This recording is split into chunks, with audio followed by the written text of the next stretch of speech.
She's nothing, a decorative piece at best, easily replaced. The words sliced through the candlelit ballroom like a blade, and Lady Seraphina Vale felt every eye in London society turn toward her. Lord Adrian Crowe stood at the center of the marble floor, his hand clasped around another woman's waist, a woman whose dowry could buy half of England. The rejection wasn't whispered in shadowed corners. It was performed, deliberate, cruel. In that single moment, Seraphina understood a brutal truth.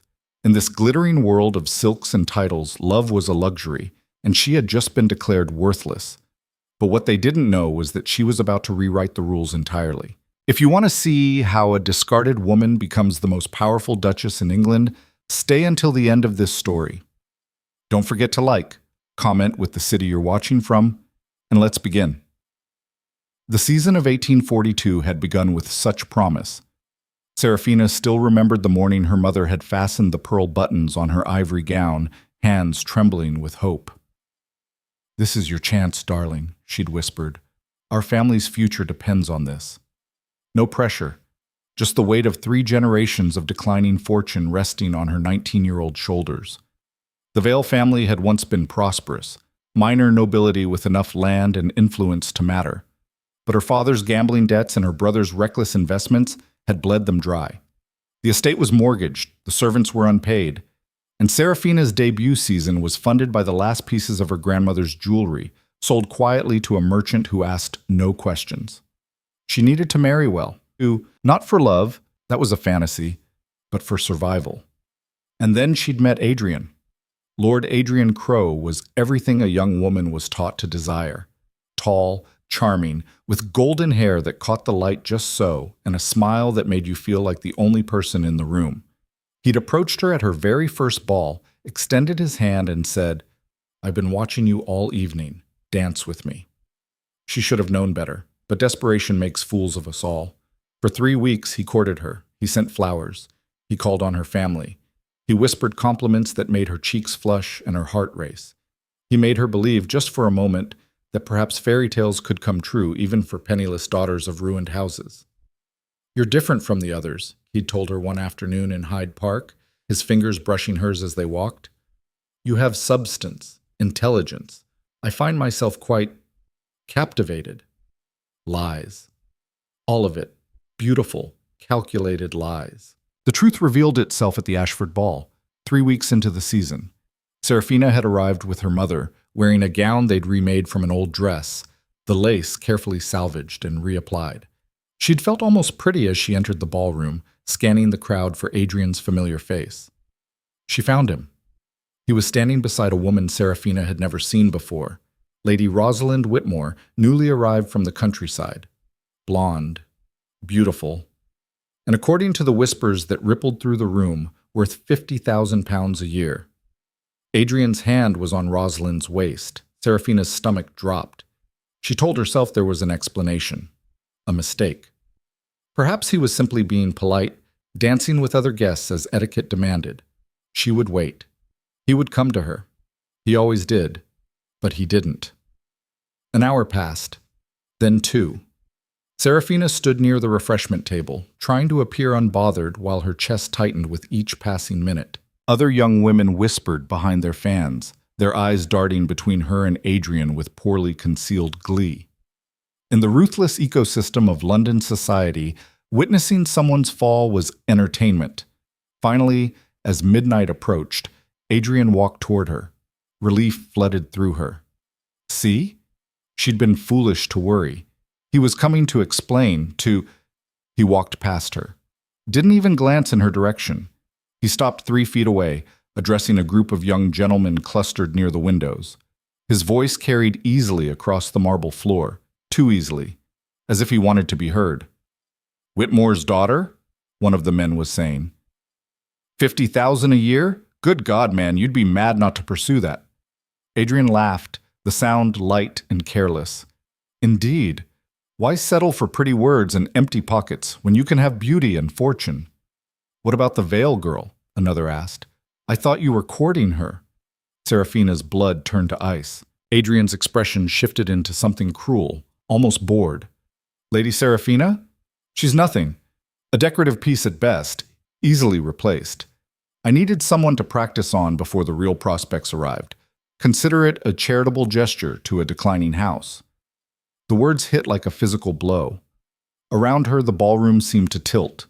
She heard gasps, scandalized whispers, the rustle of fabric as people turned to stare. Her mother's face had gone white. Her hands shook so badly she had to grip the edge of a nearby table. Adrian finally looked at her then, meeting her eyes across the crowd. He smiled. Not apologetic, not regretful, triumphant. He wanted her to know. Wanted everyone to know. This wasn't an accidental slight or a private conversation overheard. This was a public execution, carefully orchestrated for maximum humiliation. Seraphina felt her knees threaten to buckle. Every instinct screamed at her to run, to flee the ballroom and hide from the 100 pairs of eyes, now fixed on her with pity and contempt. In that moment, she understood exactly what she'd become. A cautionary tale. The foolish girl who'd believed a handsome lord's pretty lies. The desperate daughter of a ruined house who'd aimed too high and crashed too hard. "Well," Lady Catherine Ashford said loudly from across the room, her voice dripping with false sympathy, "I suppose we all knew how that would end. Really, what did the poor thing expect?" Laughter rippled through the crowd. Seraphina's mother touched her arm, her voice breaking. "Darling, we should go. Please, let's just—" "No." The word came out stronger than Seraphina felt. Her mother stared at her, confused. "No," Seraphina repeated, forcing herself to stand straighter. "We will not run." Because that's what they wanted. They wanted her to collapse, to cry, to provide them with a spectacle they could discuss for weeks. The pathetic veil girl, so devastated by rejection that she couldn't even maintain her composure. She wouldn't give them the satisfaction. Slowly, deliberately, Seraphina walked toward the center of the ballroom. Her legs felt like water, but she moved with her head high, her expression carefully neutral. She could feel the weight of every stare, hear the whispers growing louder. She stopped directly in front of Adrian. For a long moment, they simply looked at each other. His smile faltered slightly, as if he hadn't expected her to approach, as if he'd thought his words would shatter her completely. "Thank you," Seraphina said quietly, her voice steady despite the storm raging inside her chest. Adrian blinked. "I beg your pardon?" "Thank you," she repeated, loud enough for those nearby to hear, "for showing me exactly who you are before I made the mistake of trusting you with anything that actually mattered." His eyes narrowed. "Careful, Lady Seraphina. Bitterness is unbecoming. So is cruelty, Lord Crow. Yet here we are." She turned away before he could respond, before the tears burning behind her eyes could escape. She walked past the staring crowd, past her horrified mother, past the tittering debutantes who would dine out on this story for months. She walked out of the Ashford mansion with her spine straight and her composure intact. And only when she was safely inside their carriage, hidden by darkness and the rattle of wheels on cobblestone, did she finally let herself break. The aftermath was worse than the humiliation itself. Within 24 hours, every drawing room in London knew the story. Lady Seraphina Vale, the girl who'd been courted and discarded, publicly mocked by the man she'd foolishly believed cared for her. The invitations that had been trickling in stopped entirely. Former friends suddenly had prior engagements. Even the tradesmen who'd extended credit to her family began demanding immediate payment. In the ruthless calculus of high society, she'd become toxic. Associating with her meant associating with failure, with scandal, with the stench of desperation. Her mother stopped leaving her room. Her father locked himself in his study with a bottle of brandy. And Seraphina sat in the drawing room of their crumbling townhouse, staring at the peeling wallpaper and cracked plaster, understanding that she had failed. Not just herself, her entire family. Their last chance at salvation had been her marriageability, and she'd destroyed it by being naive enough to believe a charming man's lies. 3 days after the ball, their butler, one of only 2 servants they still employed, brought her a card on a silver tray. "A caller, my lady. He insists on seeing you." Seraphina glanced at the card, expecting some cruel joke. Another young lord come to gawk at the fallen woman, perhaps. But the name embossed on the heavy cardstock made her breath catch. His Grace, Lucian Thornbridge, Duke of Ravensmore. She'd heard of him, of course. Everyone had. The Duke of Ravensmore was a legend, a cautionary tale of a different sort. He'd inherited his title at 16 after his father's suspicious death, and had spent the subsequent decade building a reputation as the most feared and ruthless nobleman in England. He crushed rivals without hesitation. He answered to no one. And he'd been through 2 betrothals, both of which had ended abruptly when the young women in question had fled, terrified of becoming his Duchess. Rumor said he'd killed a man in a duel over a perceived slight. Rumor said he'd destroyed an entire banking house because they'd refused him a loan. Rumor said he was cold, calculating, and utterly without mercy. "Shall I tell him you're not receiving?" the butler asked nervously. Seraphina should have said yes, should have sent the Duke away and avoided whatever fresh disaster this visit promised. But a strange recklessness had taken root in her chest since the Ashford ball. What did she have left to lose?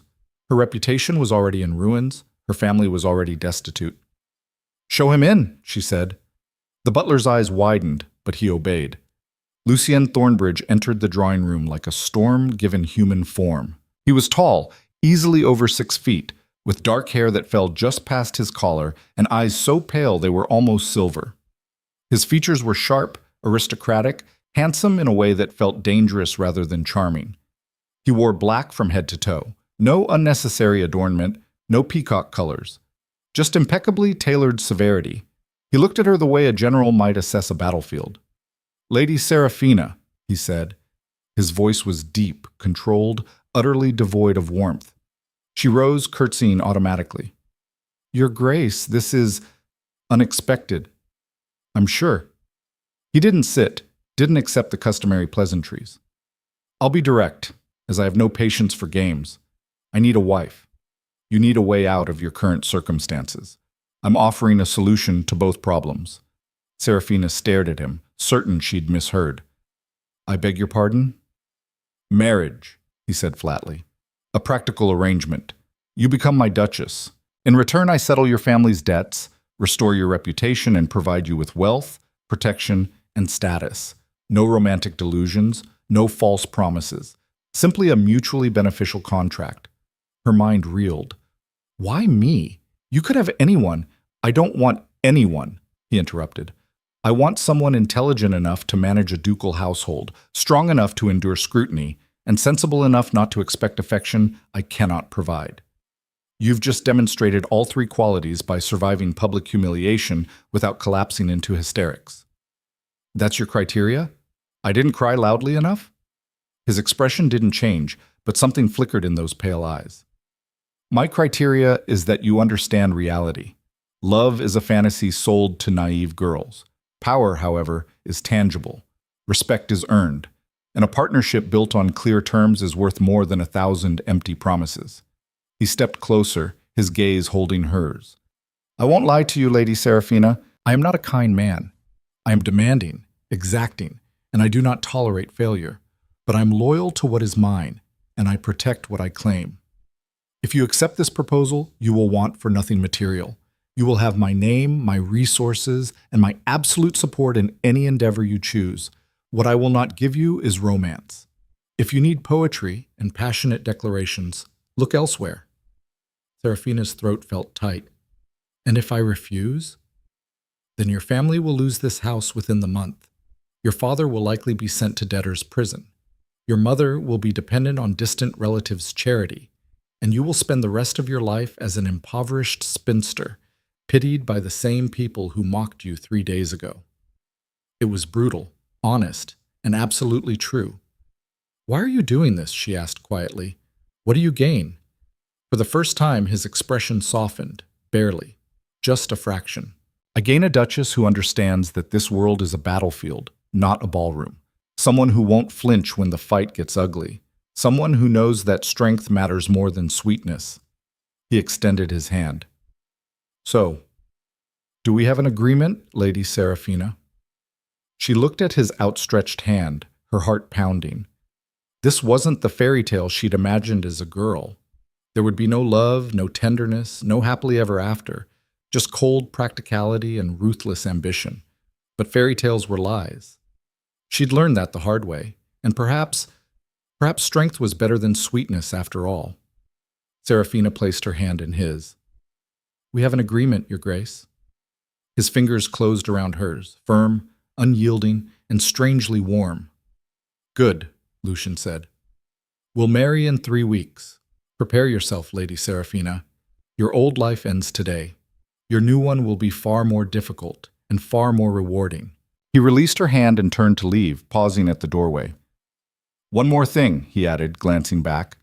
At the next ball we attend, Adrian Crowe will be there. When he sees you on my arm wearing my diamonds and carrying my name, I want you to remember exactly how it felt when he discarded you, and then I want you to show him what a mistake he made. A slow, dangerous smile curved his lips. Can you do that? Seraphina felt something shift inside her chest, something cold and sharp and utterly unbreakable. Yes, she said. I can. Excellent.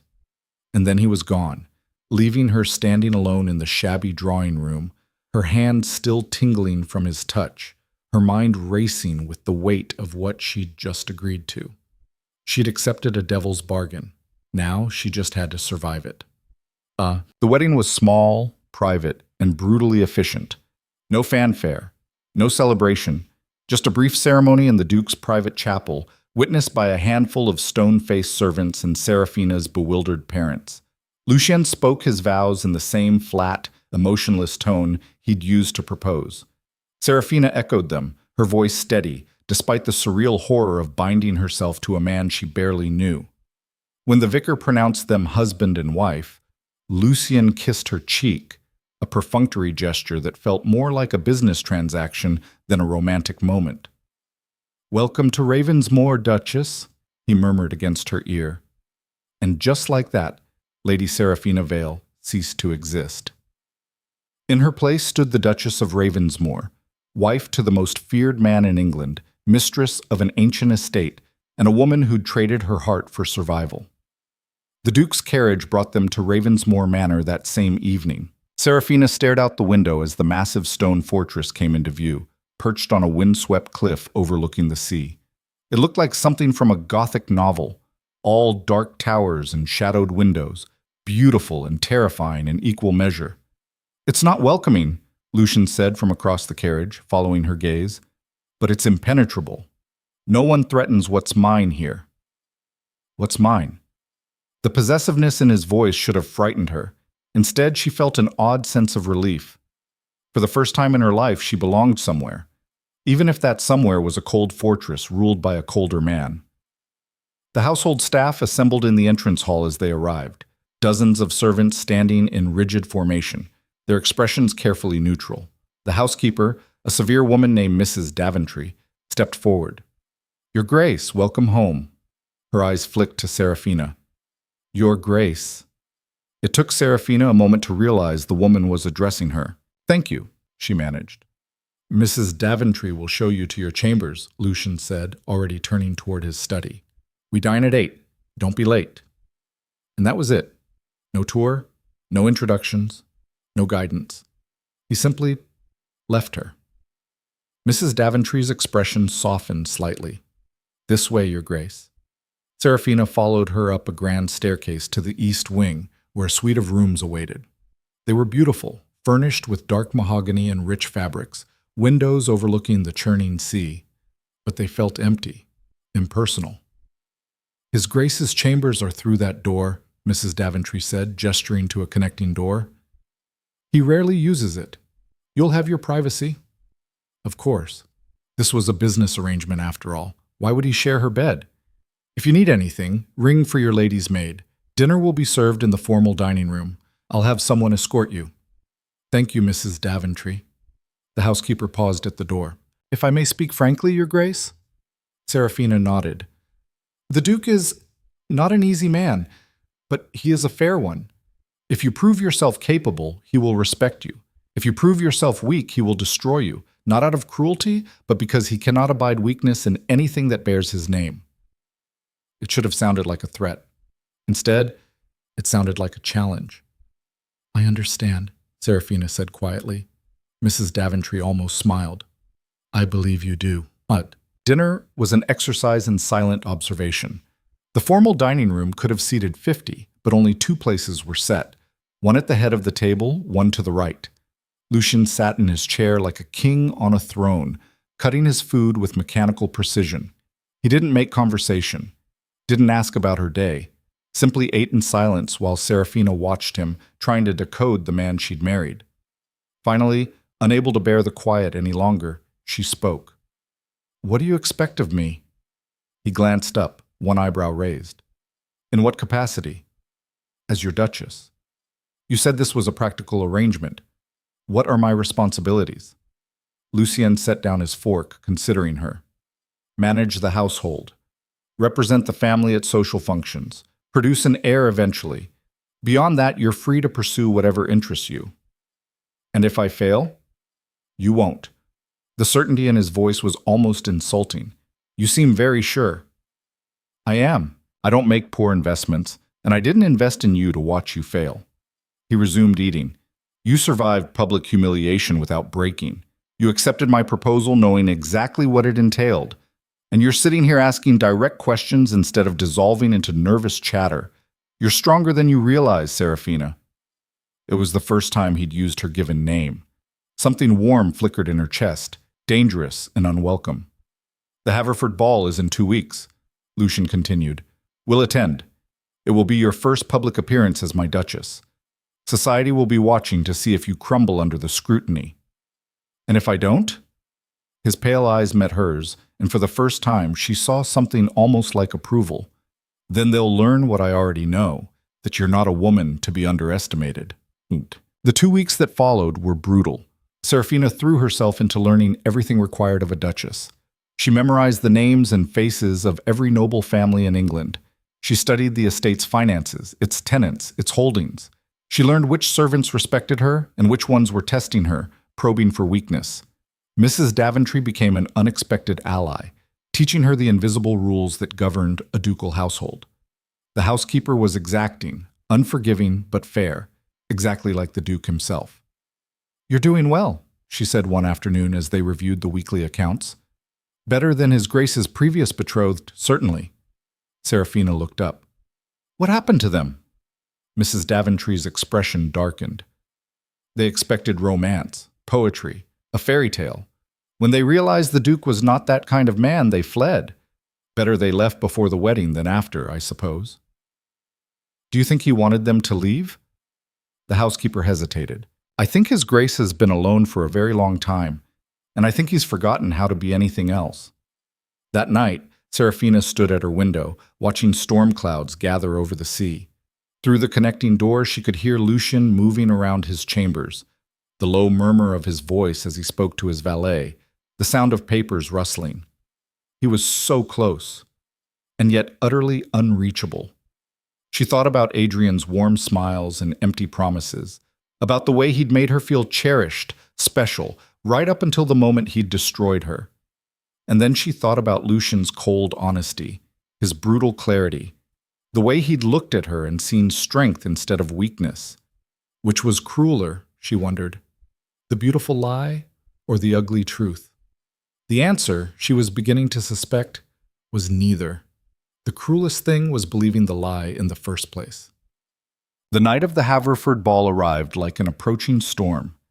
Seraphina stood in her chambers staring at herself in the mirror while her maid fastened a diamond necklace around her throat. Thornbridge diamonds, cold and flawless, worth more than her family's entire estate. The gown was midnight blue, cut to perfection, designed to make a statement. She looked like a duchess, powerful, untouchable. Nothing like the girl who'd been humiliated 3 weeks ago. A knock sounded at the connecting door. "Enter," she called. Lucien stepped through, dressed in black evening wear that made him look even more dangerous than usual. His eyes swept over her, assessing, and she saw something flicker in their pale depths. "You look formidable," he said. "Not beautiful, not pretty. Formidable." Coming from him, it felt like the highest compliment. "Thank you," she said quietly. He crossed the room, pulling a small box from his jacket. "One more thing." Inside was a ring, a massive sapphire surrounded by diamonds set in platinum. He took her left hand and slid it onto her finger beside her simple wedding band. "Now they'll know," he murmured. "You're not just my Duchess. You're mine." The possessiveness should have felt suffocating. Instead, it felt like armor. "Are you ready?" he asked. Seraphina met his eyes, remembering Adrian's mocking smile, remembering the pitying stares and cruel whispers, remembering every moment of humiliation. "Yes," she said, "I'm ready." Lucian offered his arm. "Then let's show them what a mistake they made when they underestimated you." They descended the stairs together, stepped into the carriage, and rode toward the Haverford mansion in silence. But it wasn't the uncomfortable quiet of their wedding night. It was something else, something almost like understanding. As the carriage pulled up to the mansion's entrance, Lucian spoke one last time. "When we enter that ballroom, every eye will be on you. They'll be waiting for you to falter, to prove that you're still the broken girl from the Ashford ball." He looked at her, his expression unreadable. "Show them nothing. Give them no weakness. And remember, you are the Duchess of Ravensmore. You bow to no one." The carriage door opened. Seraphina took a deep breath, placed her hand in Lucian's, and stepped out into the light. The ballroom fell silent as they were announced. His Grace, the Duke of Ravensmore, and Her Grace, the Duchess of Ravensmore. Every head turned, every conversation stopped, and across the room, standing beside Lady Rosalind Whitmore, Lord Adrian Crowe's face went white. Seraphina smiled. The battle had begun. The silence that greeted their entrance lasted exactly 3 heartbeats. Then the whispers began, a rustling wave of shock and speculation that rippled through the Haverford ballroom like wind through wheat. Seraphina felt each stare like a physical touch, assessing, dissecting, searching for cracks in her composure. She gave them nothing. Lucien's hand rested at the small of her back, a subtle claim of ownership that every person in the room understood. They moved forward together, and the crowd parted instinctively, creating a path through the glittering assembly. No one wanted to stand in the Duke of Ravensmore's way. "Breathe," Lucien murmured, his lips barely moving. "And keep your chin up. You're a duchess now, not a supplicant." She hadn't realized she'd been holding her breath. Lady Haverford materialized before them, her expression a masterwork of barely concealed shock. "Your Grace, we are honored by your presence." "And your Grace," she added, her eyes sliding to Seraphina with transparent calculation. "What a surprise. I hadn't realized you were... That is to say, congratulations on your recent marriage." "Thank you, Lady Haverford," Seraphina said, her voice steady. "Your hospitality is much appreciated." The older woman's smile didn't reach her eyes. "Of course. Please, enjoy the evening." As they moved deeper into the ballroom, Seraphina became acutely aware of the conversations dying as they approached, resuming in urgent whispers the moment they passed. She caught fragments. 3 weeks ago, she was nobody. How did she manage? Must have trapped him somehow. Lucian's jaw tightened almost imperceptibly. "Ignore them." "I am." "Good." He guided her toward the edge of the dance floor, where they could observe without being immediately surrounded. "Now, Adrian Crowe is standing near the terrace doors. Don't look directly at him yet. Let him come to us." "You think he will?" "He won't be able to help himself. Men like Crowe are predictable. Their pride demands they prove they're unbothered by losing what they discarded." His pale eyes found hers. "When he approaches, follow my lead." Before she could respond, a familiar voice cut through the ambient noise. "Well, well, the prodigal daughter returns." Seraphina turned to find Lady Catherine Ashford, the woman who'd so publicly enjoyed her humiliation 3 weeks prior, standing with a cluster of other young society matrons. Catherine's smile was sharp enough to draw blood. "Lady Catherine," Seraphina acknowledged coolly. "Duchess Thornbridge now, I suppose I should say. How fortuitous for you. One moment utterly ruined, the next married to one of England's most powerful dukes." Her tone suggested the opposite of congratulations. "Tell me, how does one accomplish such a remarkable reversal of fortune in mere weeks?" The implication was clear. The other women tittered behind their fans. Lucien shifted slightly, a predator's stillness before the strike. But Seraphina placed a hand on his arm, a silent message. "Let me handle this." The same way one accomplishes anything worthwhile, Lady Catherine, she said pleasantly, through intelligence, timing, and recognizing opportunity when it presents itself. Qualities some possess naturally, others less so. Catherine's eyes narrowed. Careful, dear. Pride comes before a fall. You've experienced that once already. Indeed, which is why I no longer waste energy on pride. I invest it in power instead. A lesson you might consider learning before you find yourself on the wrong side of someone who actually matters. The smile vanished from Catherine's face. Around them, several people had stopped, even pretending not to listen. Are you threatening me? Catherine demanded. Threatening? No. Seraphina met her gaze without flinching. Simply observing that society's favor is fickle. Today's darling becomes tomorrow's outcast with remarkable speed. Surely you've seen it happen. Lucian's hand found hers, his fingers interlacing with hers in a gesture that looked almost affectionate but felt like reinforcement. I believe my wife has made her point, Lady Catherine. Unless you'd care to continue this conversation, I find public disputes so memorable. The threat in his voice was velvet-wrapped steel. Catherine went pale. Whatever petty cruelty she'd planned died unspoken. No, of course not. If you'll excuse me. She fled, her companions scattering like startled birds. Seraphina released a breath she hadn't known she was holding. Well done, Lucian said quietly, though perhaps slightly more aggressive than necessary. You told me to show them no weakness. I did, and you didn't. Something that might have been approval flickered across his features. But now you've drawn a line in the sand. Catherine Ashford has considerable influence among the younger set. She'll make you a target. She already did. At least now she knows I'll fight back. He studied her for a moment, then nodded slowly. Good. Better they fear you than pity you. The orchestra struck up a waltz. Couples began moving onto the dance floor, a swirling kaleidoscope of silk and jewels. Seraphina watched them, remembering the last ball she'd attended, watching Adrian dance with Rosalind while her world crumbled. Dance with me, Lucian said. It wasn't a request. He led her onto the floor before she could respond, one hand settling at her waist, the other clasping hers with surprising gentleness. They moved into the waltz, and Seraphina realized with a start that he was an excellent dancer, smooth, confident, leading her effortlessly through the steps. You're staring, he observed. I didn't expect this. What? That I can dance? I'm a duke, not a barbarian. A hint of amusement colored his tone, though I understand the confusion, given my reputation.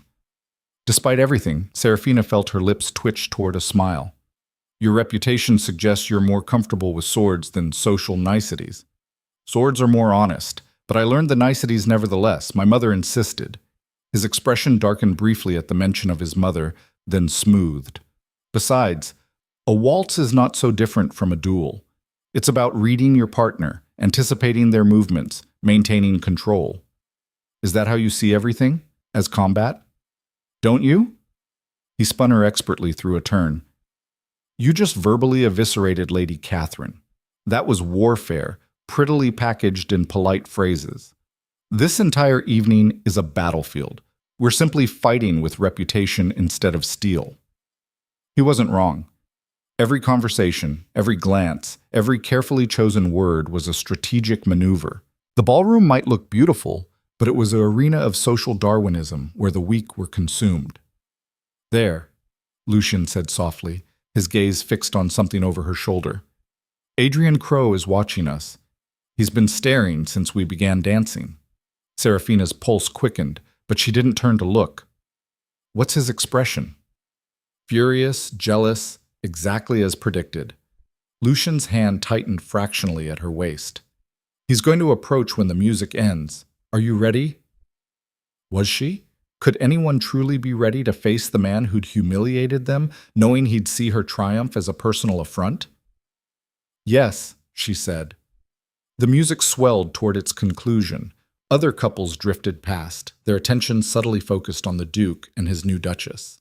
Seraphina could practically feel their curiosity, their anticipation of drama. The final notes faded. Lucienne stepped back, bowing formally. Seraphina curtsied in return. And then Adrian Crowe was there, materializing at her elbow with Lady Rosalind on his arm. Your Grace, Adrian said, addressing Lucien with a carefully neutral smile. What a pleasant surprise to see you gracing us with your presence. You so rarely attend social functions. I make exceptions for special occasions, Lucien replied, his tone flat. Adrian's gaze slid to Seraphina, and she saw the calculation there, the assessment of a man trying to determine whether he'd made a mistake. Lady Sarah, forgive me, Duchess Thornbridge, congratulations on your marriage. Quite sudden, wasn't it? Rosalind giggled, a high-pitched sound that grated. We were all so shocked. One moment you were, well, she trailed off delicately. And the next, married to a duke? How extraordinary. The barb was obvious. One moment you were nothing. Now you've somehow climbed far above your station. Not extraordinary at all, Seraphina said smoothly. Simply a matter of recognizing genuine worth versus superficial charm. Some of us are better at that than others. Adrian's smile thinned. Indeed, though one wonders what his Grace saw in such a rushed arrangement. Surely he could have had his pick of eligible ladies. He could, Lucien said, his voice dropping to a dangerous register. And he did. I chose intelligence, strength, and authenticity over dowries and empty-headed chattering.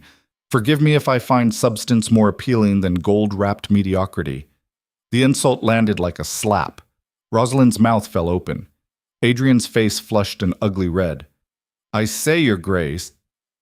You were saying something about my wife's marriage being rushed? Lucien interrupted, his pale eyes boring into Adrian. Strange, coming from a man who spent weeks courting one woman while clearly calculating the financial advantages of another.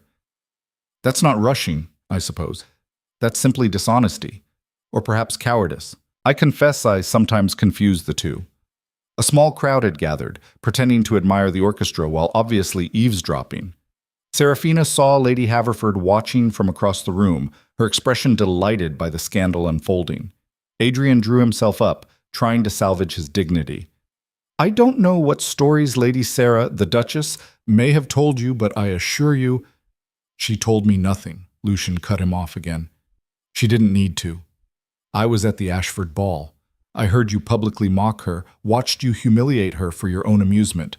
I saw exactly what kind of man you are, Crow. The color drained from Adrian's face. That was— I never intended— Didn't you? Lucien took a single step forward. It wasn't aggressive. He didn't need to be. His presence alone was sufficiently threatening. You intended every word. You wanted to demonstrate your superiority, to make yourself feel powerful by crushing someone weaker. Well, he gestured toward Seraphina. You failed spectacularly, because she isn't weak. She never was. You simply lacked the perception to recognize what was standing right in front of you. Silence had fallen across their immediate vicinity. Even the orchestra seemed to have quieted. Every eye was fixed on them, on Adrian's humiliation playing out in real time. Crow, Lucien said, his voice carrying across the sudden hush. Let me be very clear. My wife is under my protection. That means her enemies become my enemies. Her battles become my battles. And I am not a forgiving man. He paused, letting the threat sink in. If I hear that you've spoken her name with anything less than utmost respect, if I learn that you've spread rumors or cast aspersions, if you so much as look at her with disdain— His smile was cold and utterly without mercy.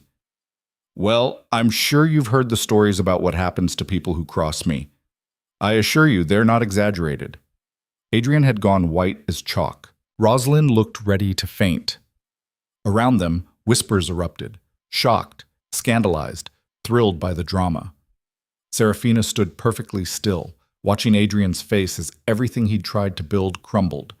His reputation as the charming lord, the desirable bachelor, the man who could manipulate social situations to his advantage, all of it shattered by Lucien's brutal honesty.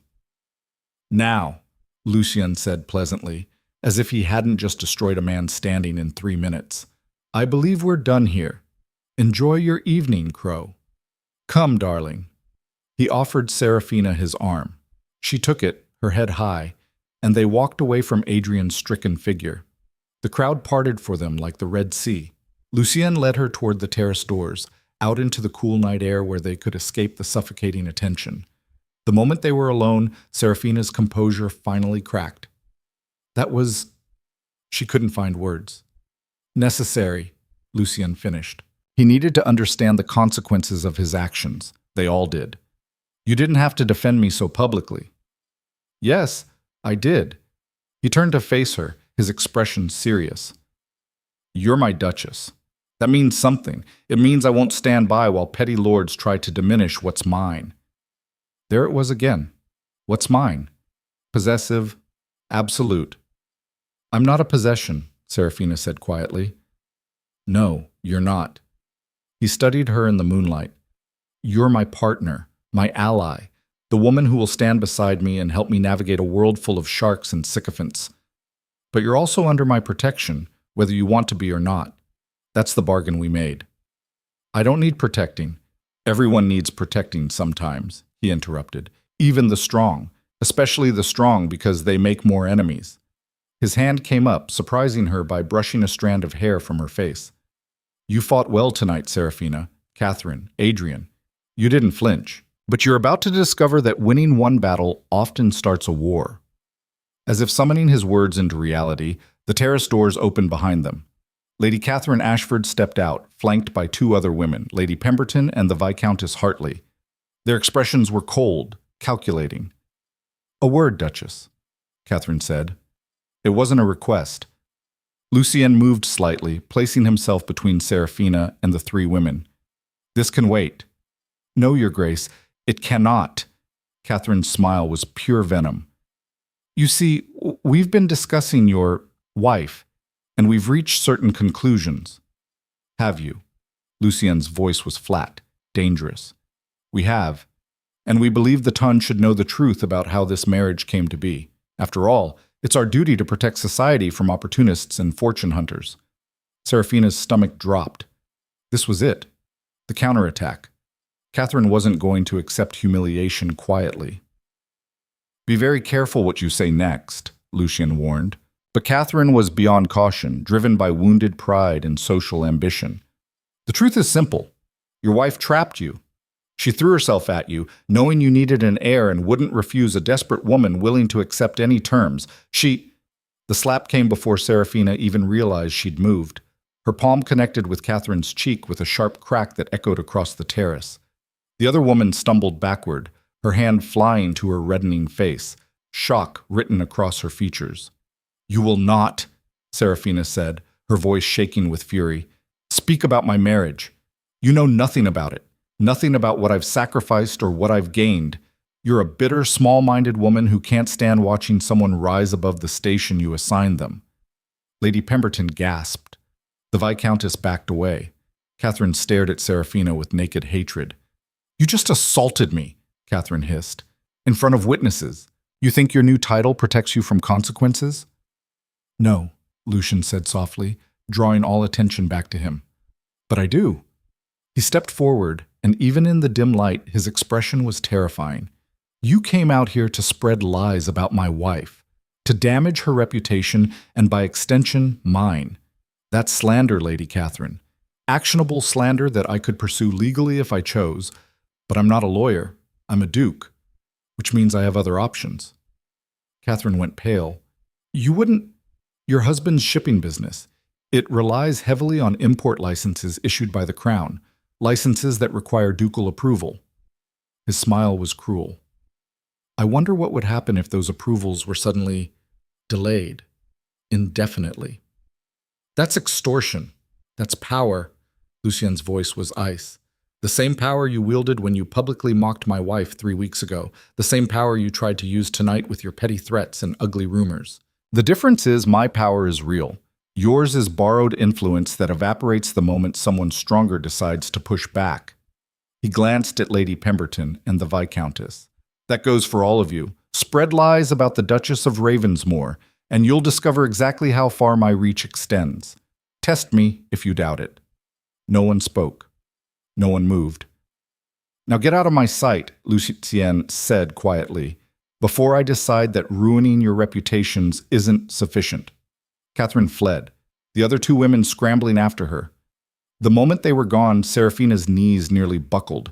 Lucien caught her arm, steadying her. I hit her, Seraphina whispered. I actually struck her. Yes, you did. There was something almost like pride in his voice. Not advisable, perhaps, but satisfying, I imagine. A slightly hysterical laugh escaped her. Extremely. Come, we're leaving. You've made enough of an impression for one evening. They returned to the ballroom long enough to bid farewell to Lady Haverford, who looked both scandalized and thrilled by the evening's events, then escaped to their carriage. As they pulled away from the mansion, Seraphina watched the illuminated windows recede, feeling as though she'd survived a war. That was a disaster, she said. That was a victory. Lucian settled back against the seat. Catherine Ashford will think twice before targeting you again. Adrian Crowe has been thoroughly humiliated, and everyone in that ballroom now knows that attacking you means facing me. I'd call that a successful evening. I made enemies. You already had enemies. Now they're afraid of you. There's a difference. Seraphina turned to look at him. This man she'd married for survival. This duke who'd just gone to war on her behalf. Why do you care? This is a business arrangement. You said so yourself. Lucien was quiet for a long moment. The carriage rattled over cobblestones, shadows playing across his angular features. Because, he said finally, I spent years watching my father diminish my mother, belittle her, allow society to treat her as decoration rather than a person. When she died believing she was worthless. His jaw tightened. I swore I would never allow that to happen to anyone under my protection. And you, Seraphina, are under my protection. Whether this marriage is a business arrangement or not, I will not stand by while jackals try to tear you apart. It was the most he'd ever revealed about himself, about his past, his motivations, the scars that had shaped him. Thank you, Seraphina said softly. He nodded once, then looked away, ending the moment of vulnerability as abruptly as it had begun. They rode the rest of the way to Ravensmoor in silence, but it felt different somehow. Less like two strangers sharing space, more like two soldiers who'd fought side by side and survived. When they arrived home, Lucien walked her to her chambers, something he'd never done before. Rest, he said. Tomorrow, the fallout begins. Letters will arrive. Social invitations will be rescinded or extended based on tonight's events. People will choose sides. It will be unpleasant. I can handle unpleasant. I know you can. He hesitated, then added, You did well tonight, Seraphina. Better than well. You proved you belong in this world, whether they like it or not. Before she could respond, he turned and disappeared through the connecting door to his own chambers. Seraphina stood alone, her heart racing, her mind replaying every moment of the evening, the confrontations, the threats, the way Lucien had defended her without hesitation. This marriage was supposed to be emotionless, practical, a simple exchange of protection for respectability. So why did it feel like something far more dangerous was beginning to take root? She touched the sapphire ring on her finger, the physical symbol of his claim, and wondered if perhaps the most terrifying thing about survival wasn't the battles themselves. It was realizing you might actually want to stay on the battlefield. The morning after the ball, Seraphina woke to find her breakfast table covered in letters. Not a few polite notes, dozens of them, stacked in precarious piles beside her tea service. Mrs. Daventry stood nearby, her expression carefully neutral, as Seraphina stared at the avalanche of correspondence. They began arriving at dawn, Your Grace, the housekeeper said. I took the liberty of sorting them. The white pile contains invitations and congratulations. The cream pile contains less friendly sentiments. Seraphina reached for the cream pile. It was 3 times larger than the white one. She opened the first letter from the Marchioness of Wexford and read 3 lines before her stomach turned. Shocking display of violence, utterly unsuitable for polite society. Lady Catherine's face was bruised for hours. The second letter from Lady Pemberton's mother was worse. Fortune hunter who trapped a duke. No breeding, no grace. Violent temperament unbecoming of her station. By the 5th letter, the words began to blur together. Opportunist, schemer, gold digger, violent, unworthy. Stop reading those, Lucien's voice cut through her spiraling thoughts. She looked up to find him standing in the doorway between their chambers, already dressed for the day in charcoal gray. His pale eyes swept over the letters with cold assessment. "They're calling me a fortune hunter," Seraphina said quietly, "saying I manipulated you into marriage and then showed my true violent nature by striking Lady Catherine. And the truth matters to these people?" He crossed to the table, picking up one of the letters and scanning it with obvious disdain. "They've already decided their narrative. Facts won't change their minds. So what do I do?" "You ignore them." He tossed the letter aside. "Or better yet, you prove them so spectacularly wrong that their accusations become laughable." "How?" Instead of answering, Lucien gestured toward the white pile. "Read one of those." Seraphina selected a letter at random. The handwriting was elegant, the paper expensive. She read aloud. "Your Grace, I was privileged to witness your composure and strength at last night's ball. Lady Catherine has long been a blight on civilized discourse, and seeing her finally challenged was both refreshing and deserved. I should very much like to call on you this Thursday to discuss a charitable venture I believe would benefit from your patronage. Yours in admiration, Eleanor Ashworth, Countess of Blackwood." "The Countess of Blackwood is one of the most influential women in England," Lucian said. "If she's offering her support, others will follow. Not everyone in society is a snake, Seraphina. Some can recognize an ally when they see one." A knock sounded at the door. A footman entered, looking nervous. "Your Grace, Lady Marguerite Thornbridge has arrived. She's waiting in the south drawing room and requests an audience with the Duchess." Lucien's entire demeanor shifted. His jaw tightened, his shoulders going rigid. "Tell her we're not receiving." "Who is Lady Marguerite?" Seraphina asked. "My aunt, my father's younger sister." His voice had gone flat. "She's been angling for control of the Thornbridge estate since I inherited. Having me married to someone she didn't select interferes with her plans." "What kind of plans?" "The kind where I conveniently die without an heir and she claims the dukedom for her son." He said it matter-of-factly, as if discussing the weather. "She's already tried twice, once with poison, once by hiring men to stage a robbery. Both failed, obviously." Seraphina's blood ran cold. "Your own aunt tried to murder you?" "Power makes people desperate." He turned toward the door. "I'll handle her. You don't need to." "No." Seraphina stood, smoothing her morning dress. "If she's here to assess your new wife, let her assess me. Running away just confirms their narrative that I'm weak." Lucian studied her for a long moment. "She'll be cruel. She'll probe for weaknesses, try to undermine your confidence, make you doubt yourself. That's how she operates. Then she'll find I'm not easily undermined." Something flickered in his eyes. Approval mixed with concern. "Very well, but if she crosses a line, I end the conversation. Agreed?"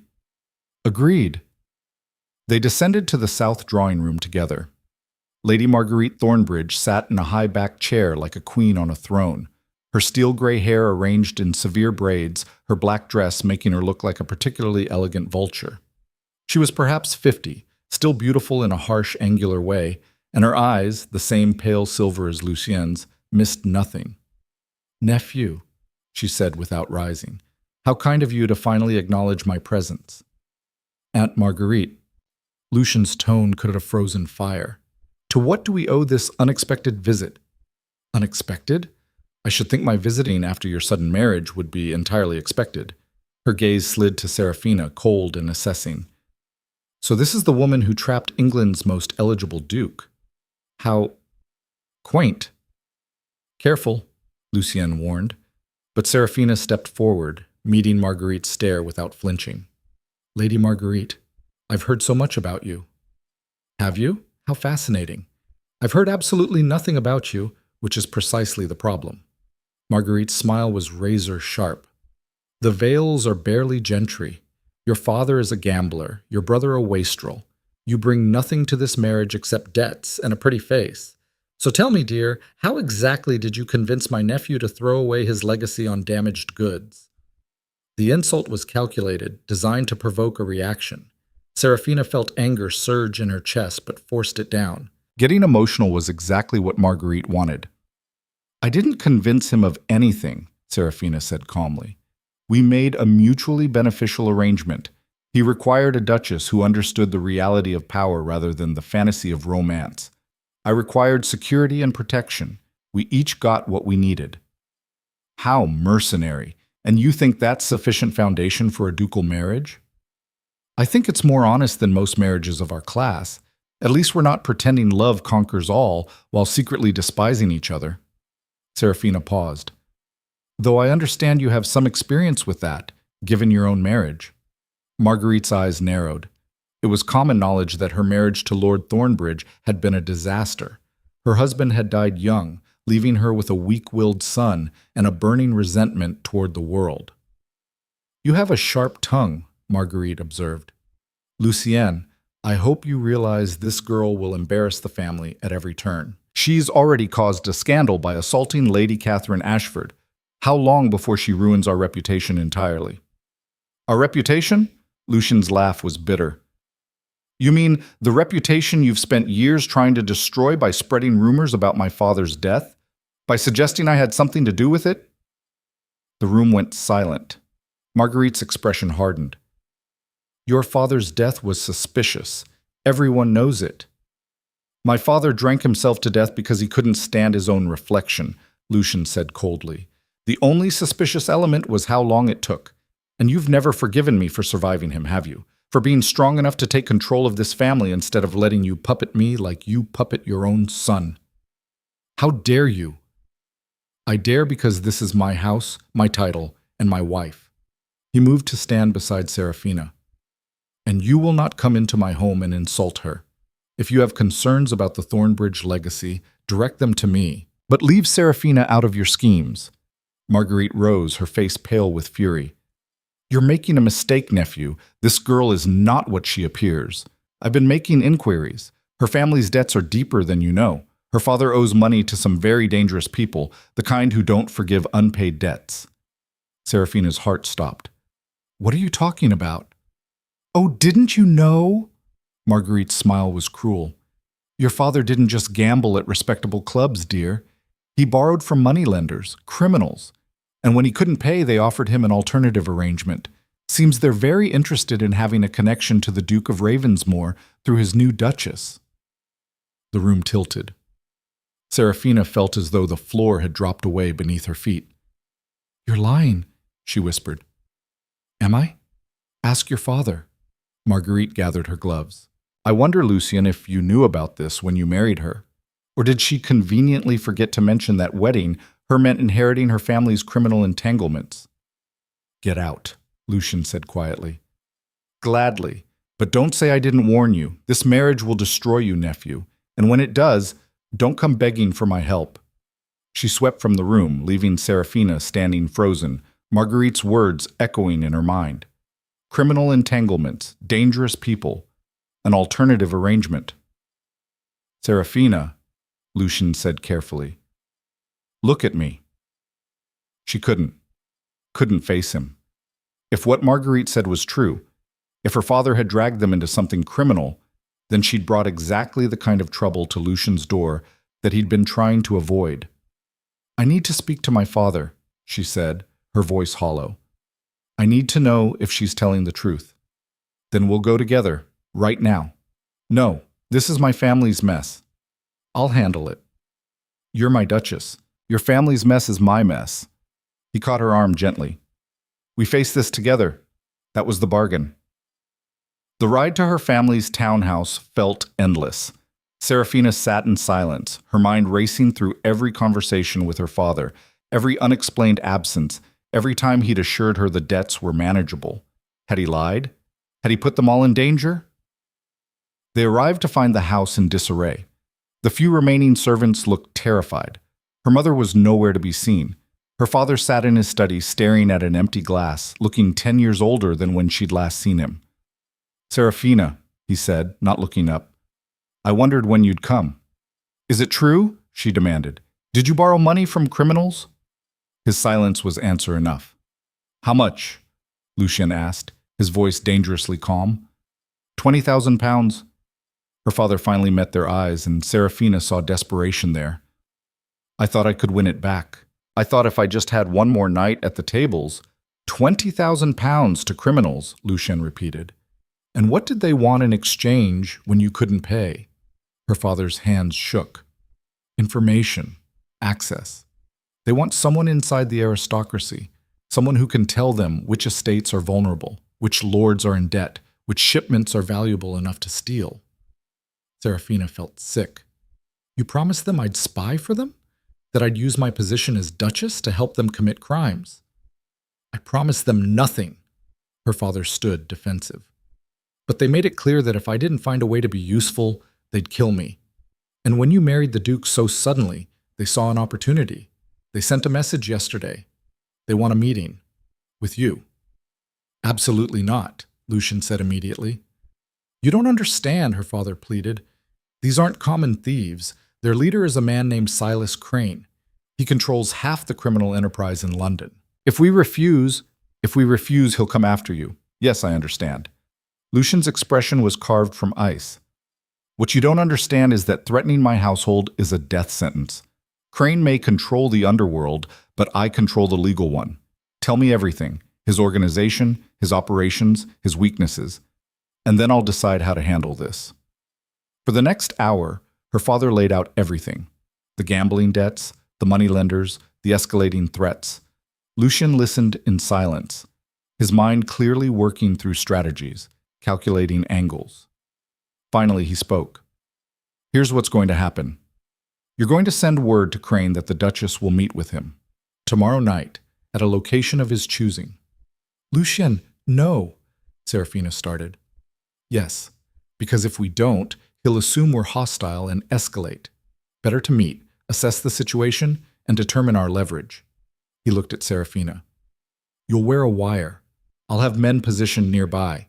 At the first sign of danger, we extract you. This is insane, she said. I'm not a spy. I don't know how to… You survived Lady Catherine's attacks.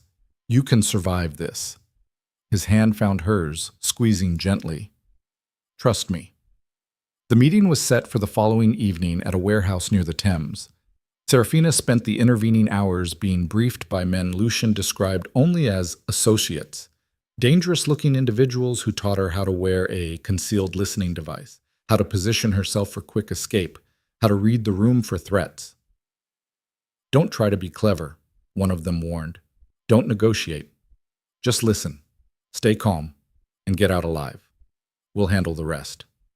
That night, Seraphina couldn't sleep.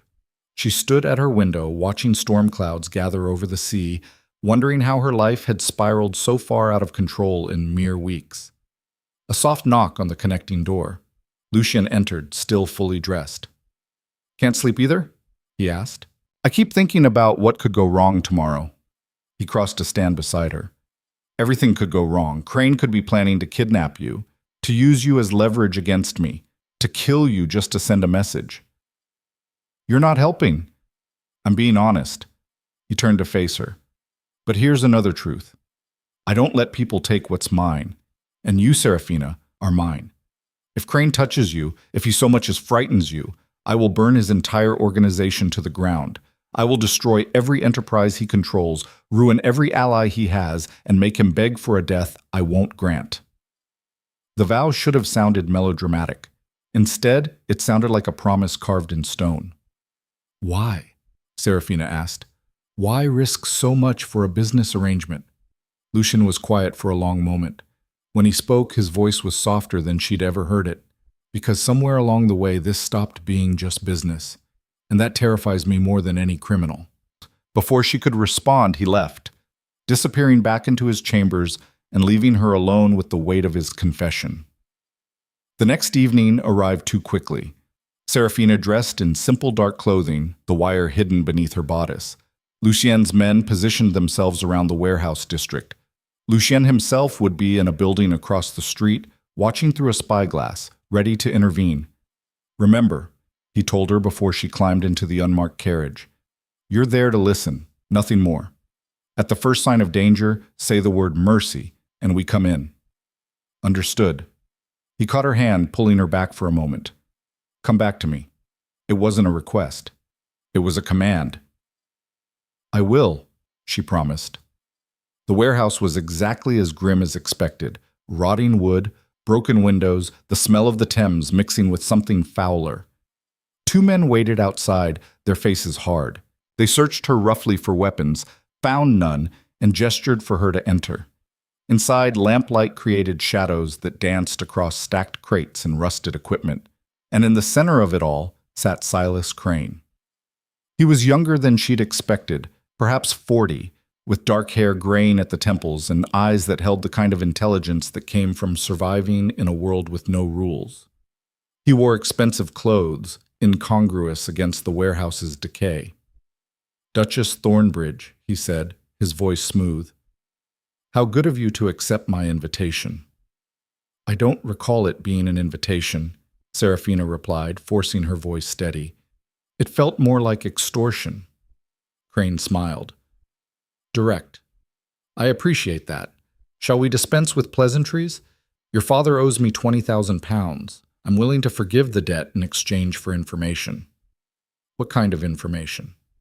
"The kind only a duchess can provide. Guest lists for important gatherings. Security details for estates. Shipping schedules for valuable cargo. Nothing that would directly implicate you, of course. Just useful details that might help my business ventures." "You mean theft and blackmail?" "I mean survival." He leaned forward. "We're not so different, you and I. Both climbed from nothing to positions of power. Both understand that morality is a luxury the desperate can't afford. Your father gambled to escape his circumstances. You married a duke for the same reason. Who's to say which choice is more noble?" "I didn't marry him to help criminals." "No? But you did marry him to save your family, and now I'm offering you another way to save them. Refuse and your father dies. Possibly your mother too. Accept, and everyone survives. Simple mathematics." Seraphina's heart pounded. Every instinct screamed to say the code word, to end this, but something held her back, a thought forming in her mind, dangerous and reckless. "What if I have a better offer?" she said. Crane's eyebrows rose. "I'm listening." "You want access to aristocratic information. I can provide that. But not as your spy, as your partner." "Partner?" "You control the criminal underworld. I'm married to one of the most powerful dukes in England. Together we could build something unprecedented. Not petty theft and blackmail. Real power, political influence, control over entire industries." She was making this up as she went, her mind racing. But it would require trust, mutual benefit, not threats. Crane studied her, his expression unreadable. "And why would you betray your husband for me?" "Who says I'm betraying him? Lucianchik married me for advantage. Why shouldn't I do the same? He gets a duchess. I get security. But security isn't the same as power, and I want power." It was a gamble. A desperate, insane gamble based on nothing but instinct and the hope that Crane would see her as ambitious rather than loyal. For a long moment, he said nothing. Then he smiled. "You're lying," he said pleasantly. "You're wearing a wire. Your husband has men surrounding this building, and you're trying to buy time while he plans his assault. Clever, Duchess. But I didn't survive this long by being gullible." Seraphina's blood turned to ice. Crane stood, pulling a pistol from his coat. "Here's what's actually going to happen. You're going to walk outside and tell your husband's men to stand down. Then you're coming with me. We'll send him your wedding ring with instructions for payment, £100,000 by the end of the week, or we start sending pieces of you back." "He'll never pay." "Won't he?" "He seems quite attached to you." "We'll find out." He gestured with the gun. "Move." Seraphina's mind raced through options. She could scream the code word, but Crane would shoot her before help arrived. She could run, but there were men blocking the exits. She could... An explosion shattered the warehouse's north wall. Seraphina threw herself behind a crate as debris rained down. Through the smoke and chaos, she heard gunfire, shouting, the clash of violence erupting on all sides. And then Lucien was there, emerging from the smoke like an avenging angel, a pistol in one hand and a blade in the other. His pale eyes found hers across the warehouse. "Get down!" he shouted. She didn't hesitate. Dropped flat as bullets whined overhead. Lucien moved like a soldier, taking down Crane's men with brutal efficiency. This wasn't a duke playing at violence. This was someone who'd survived real combat, real danger. Crane grabbed her, hauling her up as a shield. His gun pressed against her temple. "Stop!" he yelled. "Or she dies!" Lucien froze. The warehouse went silent except for the crackle of flames from the explosion. "Let her go," Lucian said, his voice deadly calm. "Drop your weapons first." "Not a chance." Crane's arm tightened around Seraphina's throat. "Then we're at an impasse. You shoot me, I shoot her. Nobody wins." Seraphina felt the gun's cold metal against her skin, felt Crane's heartbeat against her back, felt something inside her snap. She'd survived Adrian's cruelty, survived Marguerite's schemes, survived London society's viciousness. She would not die in a warehouse at the hands of a criminal who thought she was weak. Seraphina drove her elbow back into Crane's ribs with every ounce of strength she possessed. He grunted, his grip loosening just enough. She twisted, grabbing his gun hand and forcing it away from her head. The pistol fired. The bullet went wide, and Lucien's blade buried itself in Crane's shoulder. The criminal screamed, dropping his weapon. Seraphina scrambled away as Lucien's men flooded in, subduing Crane and his remaining associates. Lucien reached her in seconds, his hands on her face, checking for injuries. "Are you hurt?" "No, I'm—" She couldn't finish. Couldn't find words for the storm of emotions raging through her. "You saved yourself," he said, something like wonder in his voice. "You could have waited for me, but you saved yourself." "I'm not helpless." "No." He pulled her close, holding her against his chest while chaos raged around them. "You're terrifying, magnificent, and I'm never letting you do anything this dangerous again." Despite everything, Seraphina laughed, slightly hysterical, but genuine. "You don't control me." "I know." His arms tightened. "But I can ask." "Please, Seraphina. No more warehouses. No more criminals. Just stay alive." She pulled back enough to see his face. For the first time since she'd met him, Lucien's control had cracked. Fear shone in his pale eyes, raw and undeniable. He wasn't just protecting property. He was terrified of losing her. "I'll stay alive," she whispered, "if you promise the same." "Deal." They stood there, holding each other while Lucien's men secured the warehouse and arrested Crane's people. Later, there would be questions, investigations, consequences for everyone involved. But in that moment, Seraphina understood something fundamental had shifted. This marriage, this arrangement, this partnership built on cold pragmatism. It had become something neither of them had planned for. It had become real. And that realization was more dangerous than any criminal with a gun. The scandal broke before sunrise.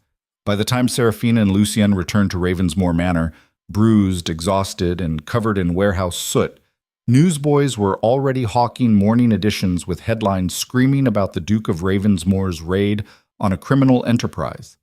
The story had everything society craved: violence, danger, a Duchess in peril, and the dramatic rescue that followed. But the narrative being sold wasn't the one Seraphina had lived.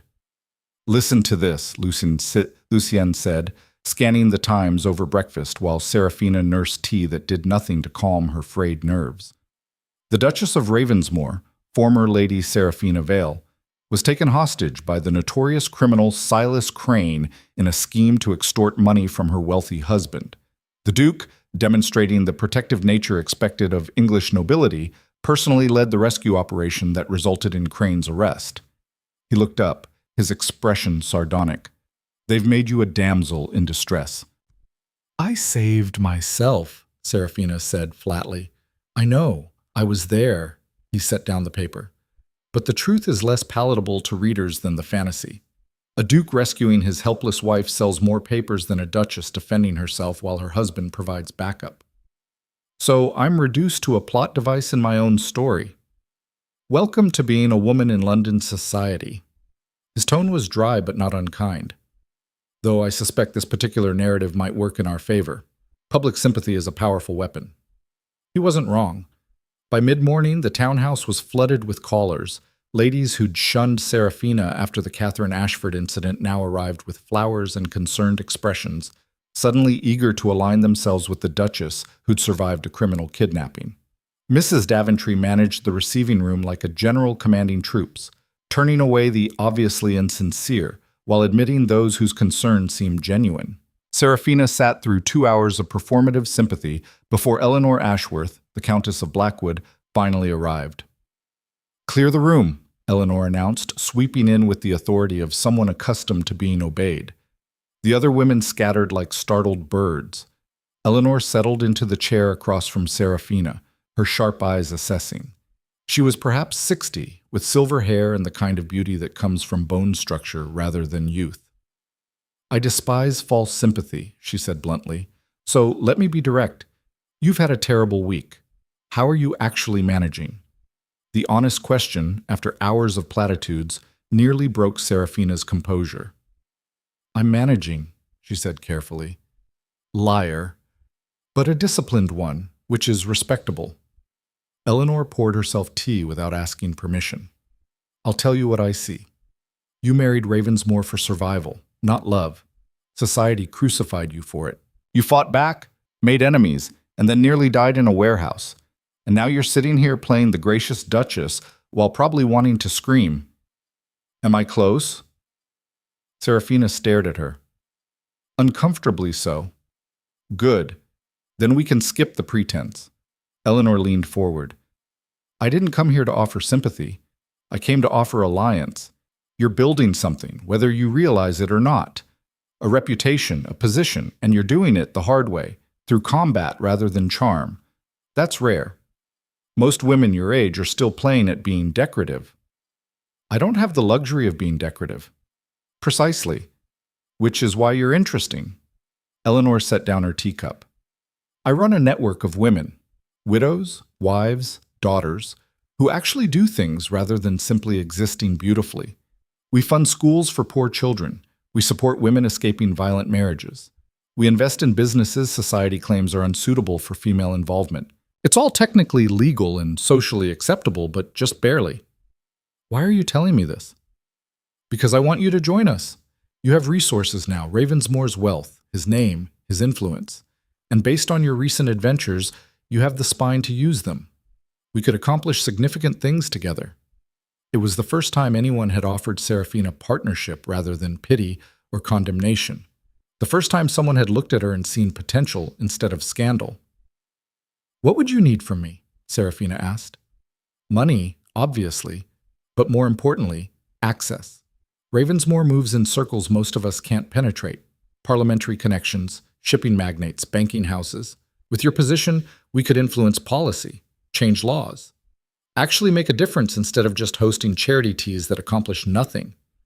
You want me to use my husband's influence for your causes. I want you to use your own influence. You're the Duchess of Ravensmore now. That title carries power independent of your husband if you're brave enough to wield it." Eleanor's smile was sharp. "The question is, are you?" Before Seraphina could answer, Lucian entered the receiving room.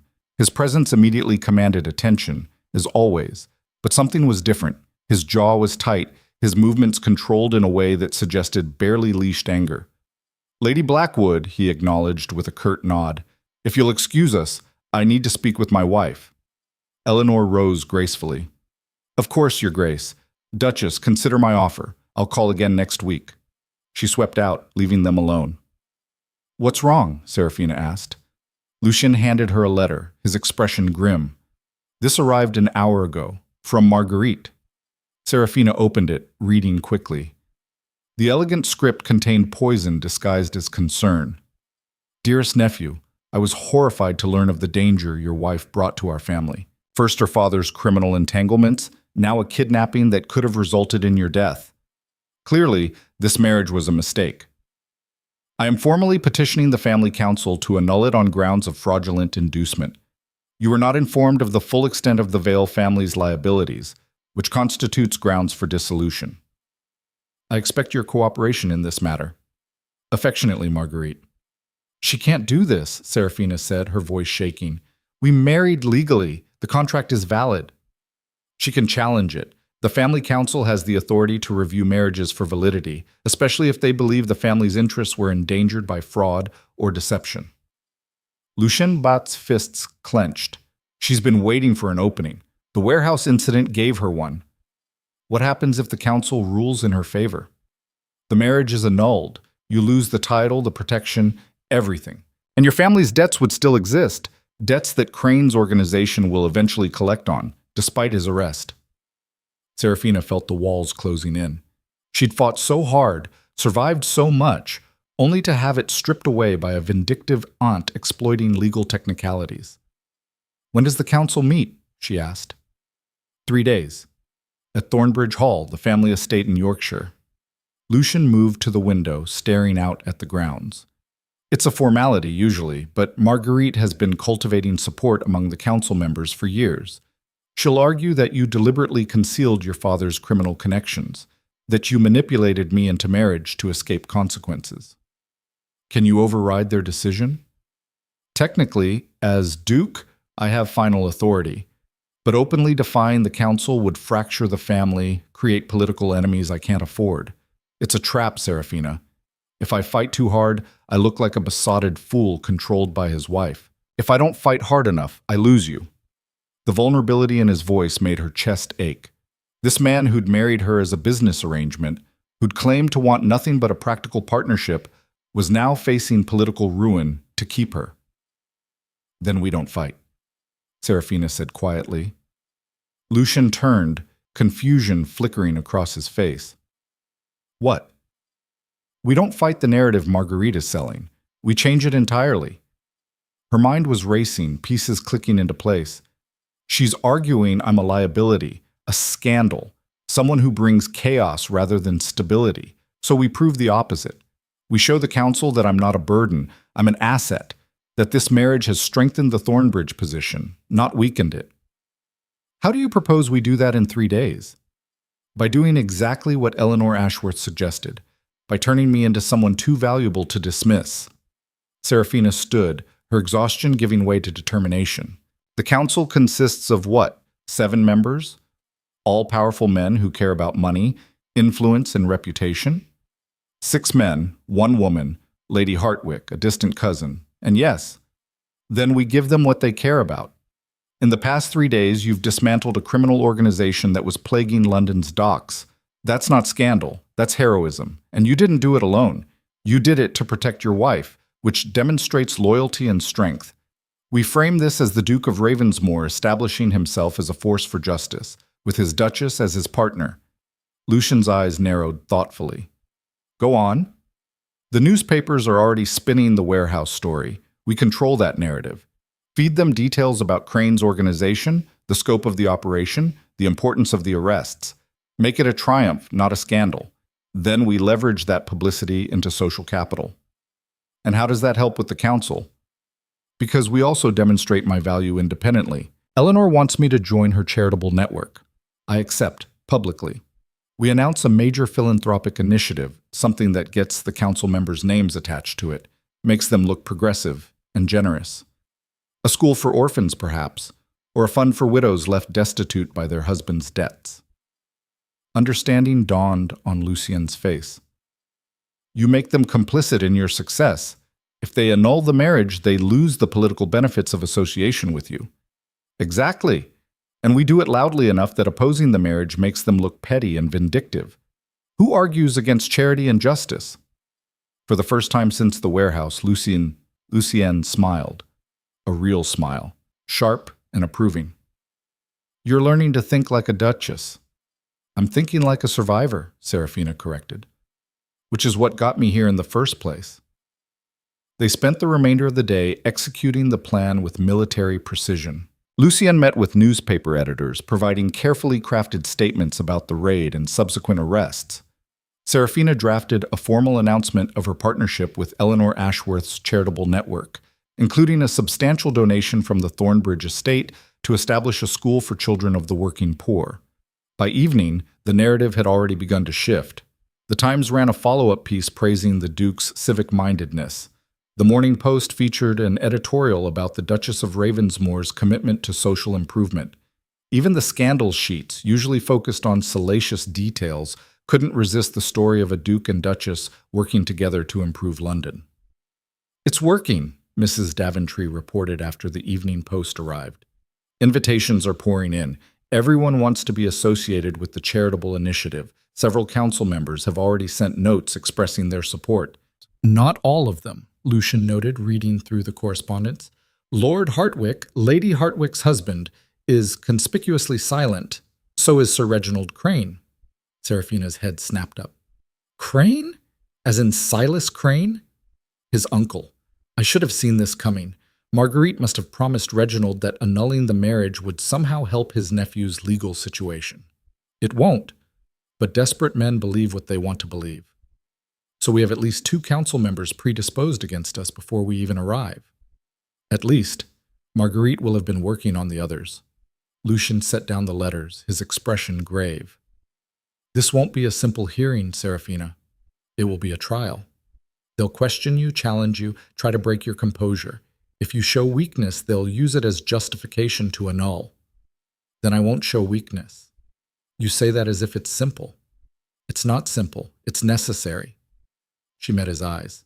I've survived worse than a group of entitled nobles questioning my worthiness. I can survive this. He crossed the room, cupping her face in his hands with surprising tenderness. I know you can, but you shouldn't have to. You shouldn't have to constantly prove yourself to people who'll never be satisfied. Neither should you, yet here we are. His thumb brushed her cheek, the gesture intimate in a way their relationship had never been. If the council rules against us, if they succeed in annulling this marriage, it doesn't end your protection. I'll find another way to keep you safe. I know, but I don't want another way. The admission surprised her even as she spoke it. I want this. This marriage, this partnership, whatever this has become. Lucien's eyes searched hers, looking for something. What has it become? I don't know, Seraphina admitted, but it's not just business anymore. Is it? No. His voice was rough. It stopped being business the moment I realized I'd burn the world down if anyone tried to hurt you. The confession hung between them, weighted with implications neither seemed ready to fully explore. The careful distance they'd maintained, the emotional barriers they'd erected, all of it was crumbling, and the fall was terrifying. Before either could speak again, a sharp knock interrupted. A footman entered, looking apologetic. Your Grace, Lord Adrian Crowe is here. He insists it's urgent. The name landed like a stone. Seraphina hadn't seen or thought about Adrian since the Haverford ball. The man who'd humiliated her felt like a figure from another lifetime, someone who'd hurt a different person entirely. Tell him we're not receiving, Lucien said coldly. Wait. Seraphina touched his arm. Let him in. I want to hear this.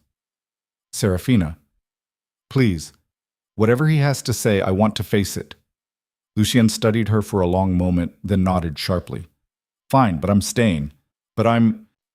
Adrian entered looking diminished somehow, his usual confidence replaced by something that might have been nervousness.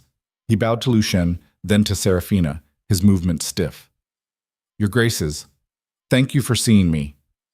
You have 5 minutes, Lucien said, his tone glacial. Speak. Adrian's gaze found Seraphina's, and she was surprised to see genuine discomfort there. I came to apologize. For what I did at the Ashford ball, for the things I said. It was unconscionable. Yes, Seraphina agreed simply. It was. He flinched. I was cruel, deliberately so. I wanted to hurt you because I knew you'd believed my courtship was genuine, and it made me feel powerful to destroy that belief. I told myself I was just being practical, choosing wealth over other considerations. But the truth is I enjoyed it, the humiliation, the power I had over you in that moment. Why are you telling me this now? Seraphina asked. Guilty conscience finally catching up? Partially, but also because I heard about what happened at the warehouse, about how you fought back against Crane, refused to be a victim, and I realized that the woman I dismissed as nothing was actually extraordinary. I just lacked the vision to see it. How enlightening for you. Adrian's jaw tightened. I'm not asking for forgiveness. I don't deserve it. I'm simply acknowledging the truth. And warning you. Lucien straightened. Warning? I was at my club yesterday.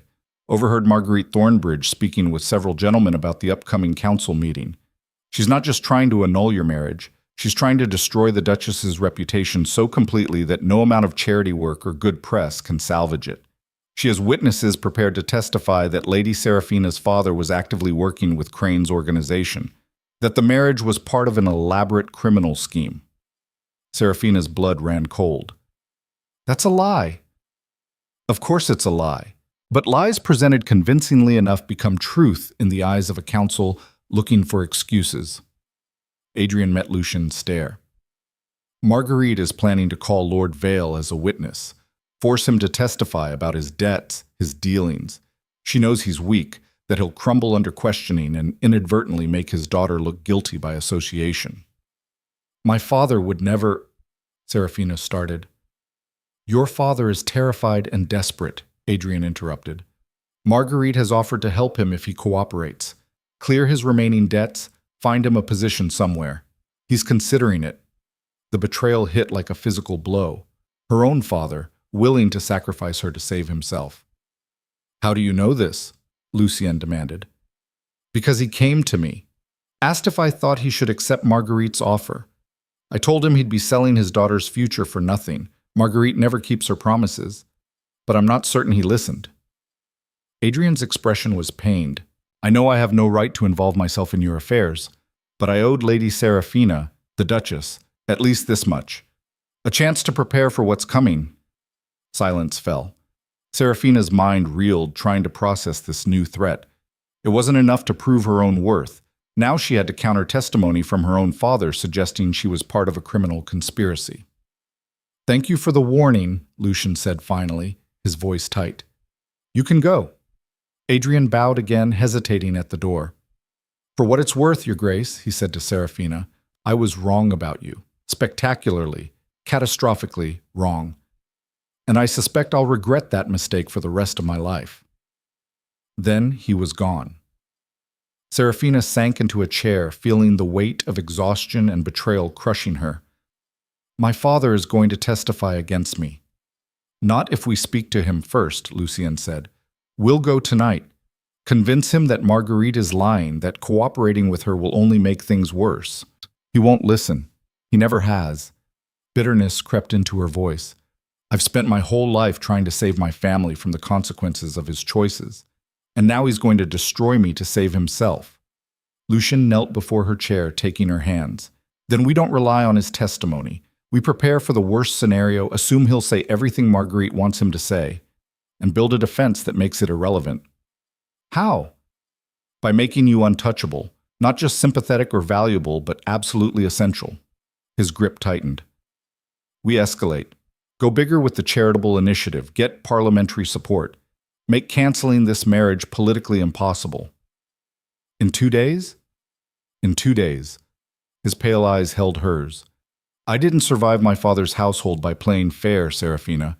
I survived by being more ruthless than my enemies. So that's what we'll do. We'll be more ruthless than Marguerite, more strategic, more willing to do whatever it takes. She should have been frightened by the cold determination in his voice. Instead, she felt something like hope. Together? She asked. Together.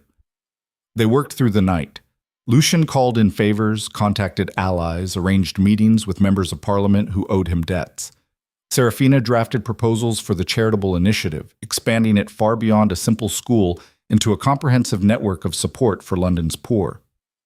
By dawn, they had commitments from 3 lords to publicly endorse the project, pending approval from the Thornbridge Family Council.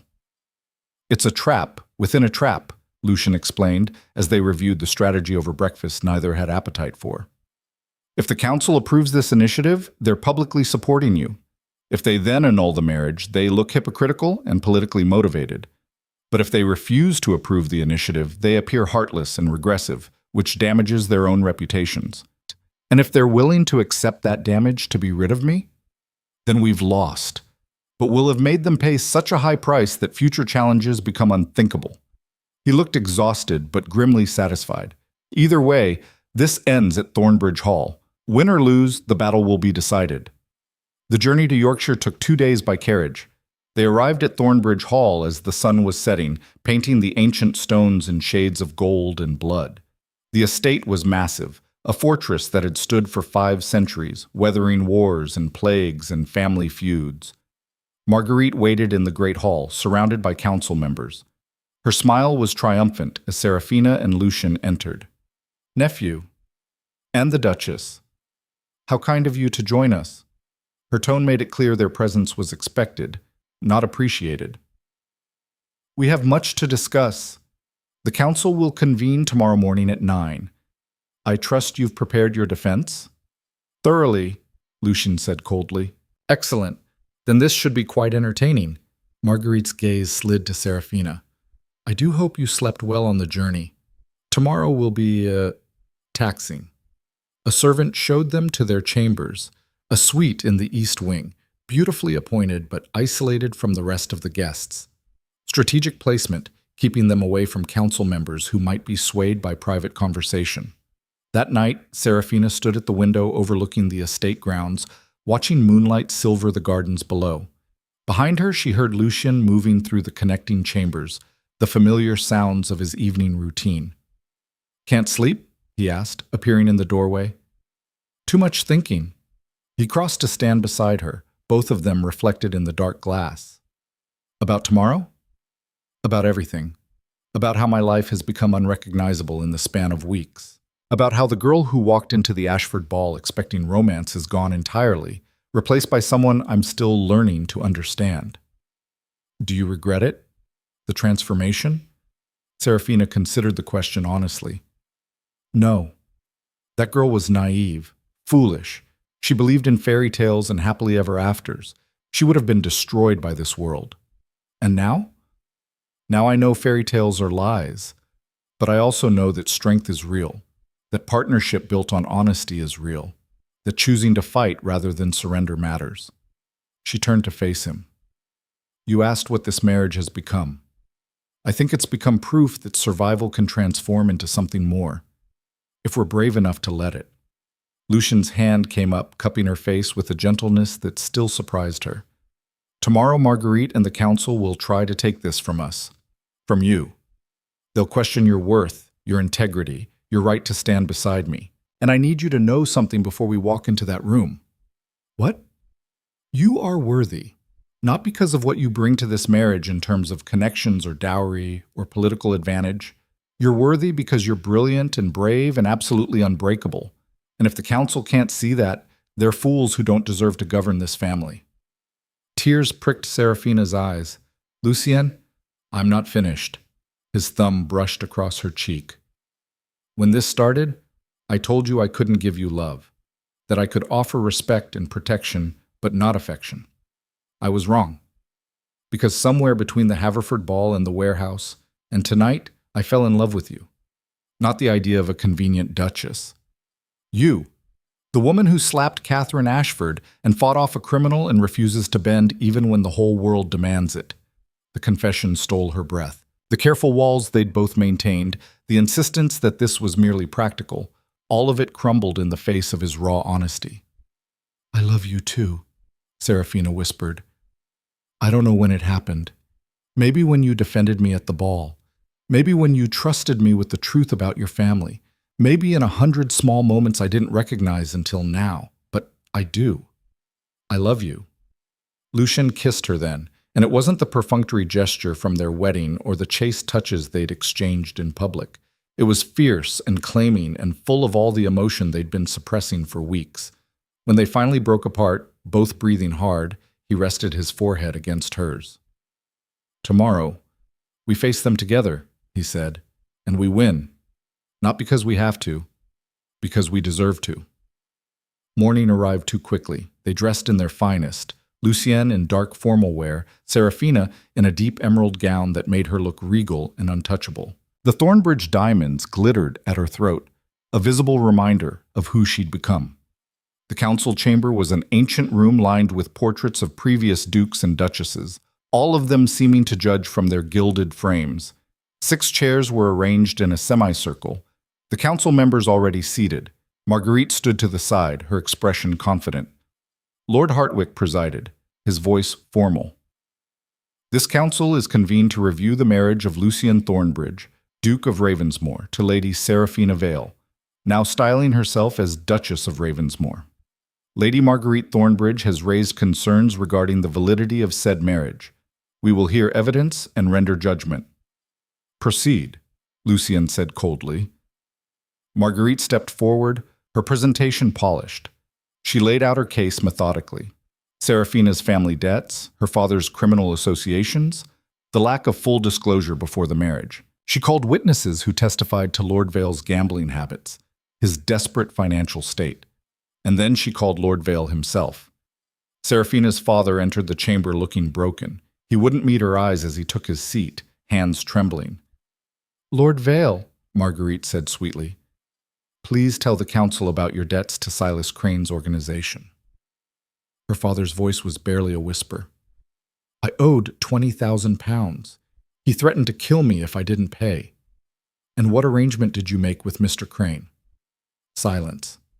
Then, so quietly Seraphina almost didn't hear, "He offered to forgive the debt if my daughter would provide information about the Duke's household, security details, financial records, things that would help his criminal operations." Gasps rippled through the chamber. Marguerite's smile widened. "And did you encourage your daughter to accept the Duke's proposal, knowing Crane's organization would benefit from her position?" Yes. I told her to marry him. You thought it would solve your problems," Marguerite finished.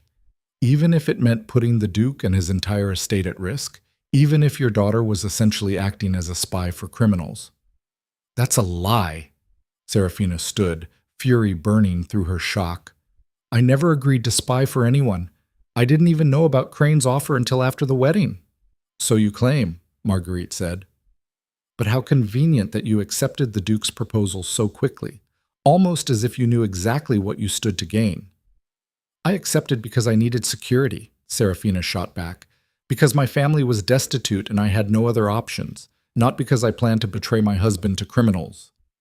"Can you prove that?" Lord Hartwick asked. The question hung in the air. Could she? Her father's testimony suggested she'd knowingly entered a marriage to benefit criminals. Without proof otherwise, it was her word against circumstantial evidence that looked damning. Seraphina's mind raced. Then she remembered something. The wire she'd worn to the warehouse meeting. The recording device Lucien's men had used. "I can prove it," she said. "The wire I wore to meet with Crane recorded our entire conversation. He tried to recruit me as a spy. I refused. And when he realized I'd never cooperate, he tried to kidnap me for ransom. That's not the behavior of someone who had a prior agreement with him." Lucien stood beside her. "I have the recording. It will demonstrate that the Duchess not only refused to cooperate with Crane, but actively put herself in danger to help dismantle his organization. That's not espionage, that's heroism." "Heroism?" Marguerite scoffed. "Or covering her tracks when she realized she'd been discovered." "Enough!" Lucien's voice cracked like a whip. "This entire proceeding is a farce. My aunt has been trying to control the Thornbridge estate since my father died. She's manufactured this crisis to remove my wife because she can't manipulate her. But I won't allow it. The marriage stands, with or without council approval." "You can't override," Lord Hartwick started. "Can't I? I'm the Duke. This family exists at my discretion. If you attempt to annul my marriage based on manufactured evidence and the coerced testimony of a desperate man, I will dissolve this council entirely and govern without your input. Test me if you doubt it." The threat was nuclear, an abandonment of centuries of family governance tradition. The council members exchanged uncertain glances. Then Lady Hartwick spoke for the first time. "I've heard enough. Lord Hartwick, I move that we vote immediately on the annulment question." "Seconded," said another council member, Lord Pemberton, who'd been conspicuously silent until now. "Very well," Lord Hartwick said stiffly. "All in favor of annulling the marriage?" Two hands rose. Sir Reginald Crane and Marguerite herself, who'd claimed a council seat through her late husband. Opposed? 4 hands, Lady Hartwick, Lord Pemberton, and 2 others who'd clearly been swayed by Lucien's threats, or Seraphina's defense. "The motion fails," Lord Hartwick announced, looking relieved. "The marriage stands." Marguerite's face went white with rage. "This is not over." "Yes," Lucien said quietly, "it is. You've lost, Aunt, and if you challenge this family again, I will ruin you so completely that even your son won't acknowledge your existence. Do we understand each other?" Marguerite stared at him, then at Seraphina, pure hatred burning in her eyes. But she'd lost, and she knew it. "Perfectly," she hissed, and fled the chamber. The council members dispersed quickly, eager to escape the tension. Within minutes, only Seraphina and Lucien remained, standing in the room where they'd nearly lost everything, We won, Seraphina said, almost disbelieving. You won, Lucienne corrected. You stood there and defended yourself when your own father tried to destroy you. You proved you're stronger than any of them. Seraphina turned to face him, this man who'd offered her survival and somehow given her so much more. We won, she repeated firmly. Together. He pulled her close, holding her as relief and exhaustion finally caught up with both of them. Outside, through the ancient windows, dawn was breaking over the Yorkshire hills. A new day. A new beginning. The battle wasn't entirely over. There would be social repercussions, political maneuvering, endless challenges to navigate.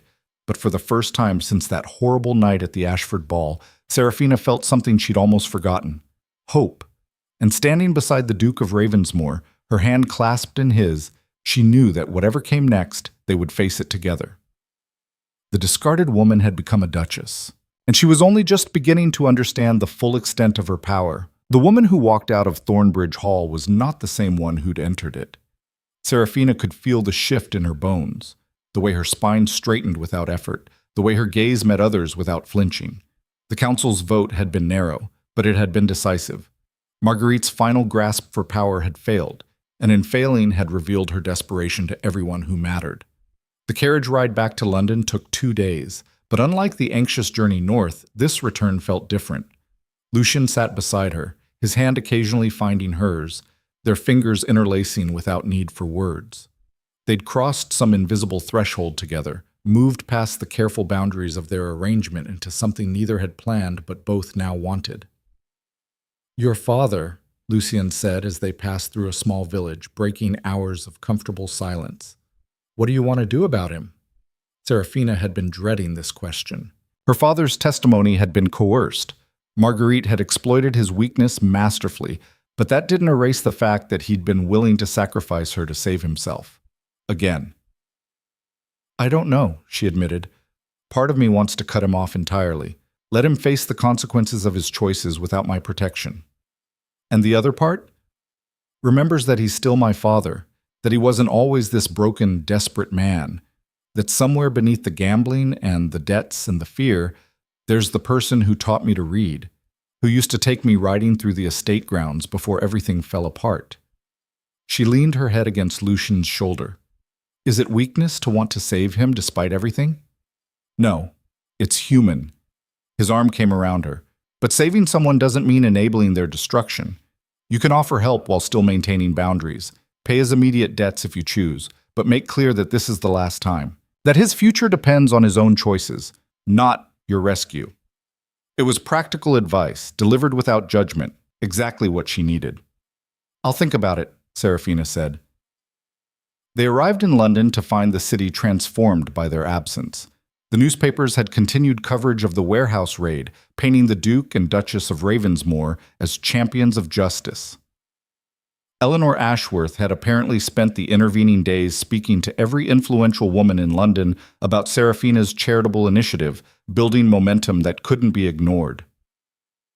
Your Grace, Mrs. Daventry reported the moment they entered Ravensmoor Manor, we've received 43 invitations to social events, 17 requests for audiences regarding charitable donations, and 6 proposals for business partnerships.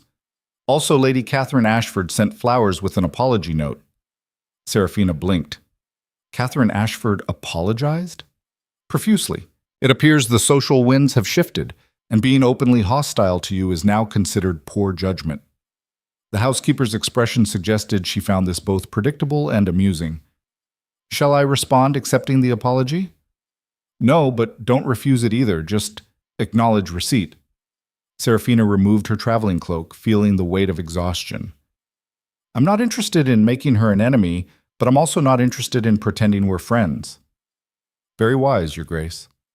That evening, Seraphina sat in her study, a room she'd claimed and transformed over the past weeks into her own space, reviewing proposals for the charitable initiative.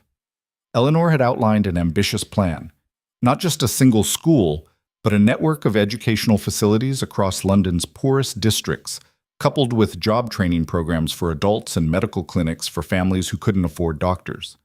The scope was staggering, the cost was enormous, and it was exactly what London needed. A knock at the door. Lucian entered carrying 2 glasses of wine, offering her one.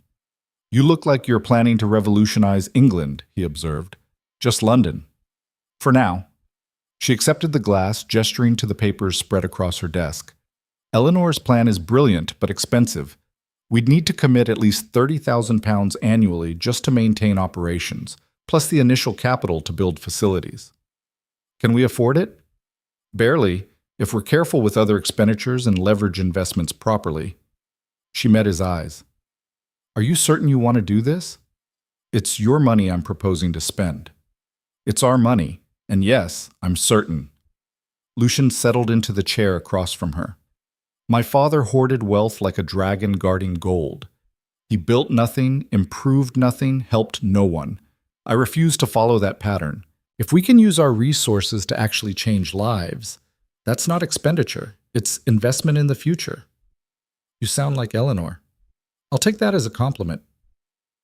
They worked late into the night, refining the proposal, calculating costs, identifying potential obstacles. It felt like planning a military campaign, which in a sense it was. A campaign against poverty, ignorance, and the societal structures that kept London's poor trapped in cycles of desperation. 2 weeks later, the Vale School for Children opened its doors in Whitechapel. The building wasn't grand. A converted warehouse, cleaned and repaired, fitted with desks and books purchased from every bookshop in London. But it was clean, safe, and staffed with teachers who'd been carefully selected for their dedication rather than their social connections. Seraphina stood at the entrance on opening day, watching children flood through the doors, some in shoes that didn't fit, some with clothes held together by hope and thread, all of them carrying an eagerness to learn that made her chest ache. 73 enrolled on the first day, Eleanor reported, consulting her notes. "We'd planned for 50. We'll need to hire another teacher immediately." "Do it," Seraphina said, "and start identifying locations for the second school. If demand is this high in Whitechapel, it will be similar in Southwark and Bethnal Green." "You're certain? The costs will multiply quickly." "I'm certain." Eleanor smiled, the expression transforming her austere features. "You've become quite formidable, Your Grace. When we first met, you were still learning to navigate society's basic politics. Now you're reshaping entire systems." "I had good teachers and strong motivation." Seraphina watched a young girl, perhaps 7 years old, clutch a primer to her chest as if it were treasure. "These children deserve better than the circumstances they were born into. If I have the power to help, I have the responsibility to use it." "Your aunt-in-law would disagree. She'd argue that maintaining social hierarchies is more important than charitable sentiment." "My aunt-in-law tried to have my marriage annulled and failed. Her opinions have become significantly less relevant to my decision-making." Eleanor laughed, a genuine, delighted sound. "I'm very glad you joined our network, Seraphina. You're going to accomplish extraordinary things." That evening's social calendar included the Pemberton Ball, one of the season's most important events. Seraphina dressed carefully, choosing a gown of deep sapphire that complemented the Thornbridge diamonds. She looked every inch a duchess, powerful, elegant, untouchable. But as she descended the stairs to where Lucian waited, she caught her reflection in the mirror and barely recognized herself. The frightened girl who'd fled the Ashford ball in humiliation felt like a ghost from someone else's life. "Ready?" Lucien asked, offering his arm. "Ready." The Pemberton ballroom glittered with candlelight and jewels, filled with the same people who'd whispered about her downfall weeks earlier. But the atmosphere had shifted. As they entered, conversations didn't stop. They redirected. People moved toward them rather than away, eager to be seen acknowledging the Duke and Duchess of Ravensmore. Lady Pemberton herself greeted them warmly. "Your Graces, how wonderful to see you. We've all been following news of your charitable work with great interest. Quite inspiring." "Thank you, Lady Pemberton," Seraphina replied smoothly.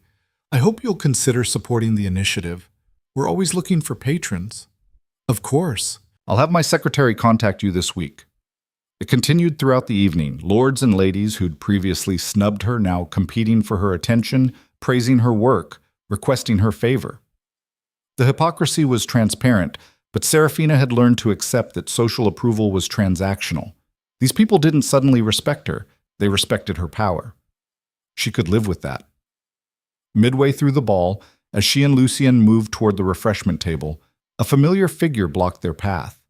Adrian Crowe stood before them, Lady Rosalind Whitmore notably absent from his side. He looked different somehow, less polished, more uncertain. "Your Graces," he said, bowing formally. "Might I request a moment of the Duchess's time? With your permission, of course, Your Grace," he added to Lucien. Lucien's expression could have frozen fire. "Seraphina?" She considered refusing. Adrian had humiliated her, broken her trust, contributed to the worst night of her life. She owed him nothing, but she was also no longer the woman he'd destroyed, and perhaps that deserved acknowledgement. "1 minute," she said. "In the garden, where we can be observed but not overheard." They stepped out onto the terrace, the cool night air a relief after the ballroom's heat. Lucien remained visible through the windows, his posture making clear he was watching. "I won't keep you long," Adrian said. "I just wanted to say that I was wrong. About everything. I told myself I was being practical, choosing wealth over you. But the truth is I was a coward. I saw something real and substantial, and I ran towards something easier to understand. Money, status, things I could quantify." "Why are you telling me this?" "Because you deserve to hear it. Because I've spent weeks watching you transform into someone extraordinary, knowing I had a chance to be part of that journey and chose to destroy it instead." His voice cracked slightly. "I'm not asking for forgiveness. I'm not even asking for friendship. I just wanted you to know that what I said at the Ashford ball, calling you nothing, it was the stupidest thing I've ever done. You were never nothing. You were everything. I just lacked the courage to deserve you." Seraphina studied him, this man who'd caused her such pain. She waited for anger, for the urge to hurt him the way he'd hurt her. But all she felt was a distant pity. "Thank you for saying that," she said quietly. "It doesn't change what happened, but I appreciate the honesty." "What happened with Lady Rosalind?" she asked, curiosity getting the better of her. Adrian's laugh was bitter. "She broke our engagement 3 days after the Haverford ball, said I was too focused on my own pride to be a suitable husband. She wasn't wrong." He paused. "I hear she's courting the Earl of Somerset now, someone more stable than I apparently am." "I'm sorry." "Don't be. I got exactly what I deserved. A lesson in humility delivered by someone who understood my character better than I did." He glanced toward the ballroom where Lucien stood watching. "He loves you, you know, the Duke. It's obvious in how he looks at you, like you're the only thing in the room that matters." "I know." "Good. Because you deserve that. You deserve someone who sees your worth without question." Adrian bowed one final time. "Thank you for giving me a moment of your time, Your Grace. I won't trouble you again." He walked away, disappearing into the ballroom crowd. Seraphina stood alone on the terrace for a moment, processing the conversation. She'd thought confronting Adrian would feel triumphant, a chance to demonstrate how far she'd risen. Instead, it just felt finished. That chapter of her life was closed, and she had no interest in reopening it. Lucien joined her, his hand finding the small of her back. "Are you well?" "Yes. Actually, I am." She leaned into him. He apologized, admitted he was wrong, and I felt nothing, no anger, no vindication, just nothing. "Because you've outgrown him entirely. He's no longer important enough to provoke emotion." "When did I become so ruthless?" "When you decided survival was more important than sentiment. Though I'd argue you're not ruthless, you're just realistic." He turned her to face him. "And speaking of reality, I have something for you." He pulled a small box from his jacket, opening it to reveal a ring, not the sapphire he'd given her at the Haverford ball, but something different. A band of platinum set with diamonds arranged in a pattern that suggested stars. "What's this?" Seraphina asked, her breath catching. "A reminder that you're not just my Duchess by arrangement. You're my wife by choice, my partner by preference, and my love by the grace of whatever forces brought you into my life." He slipped it onto her finger alongside her other rings. The first ring was a claim. The sapphire was a statement. This is a promise.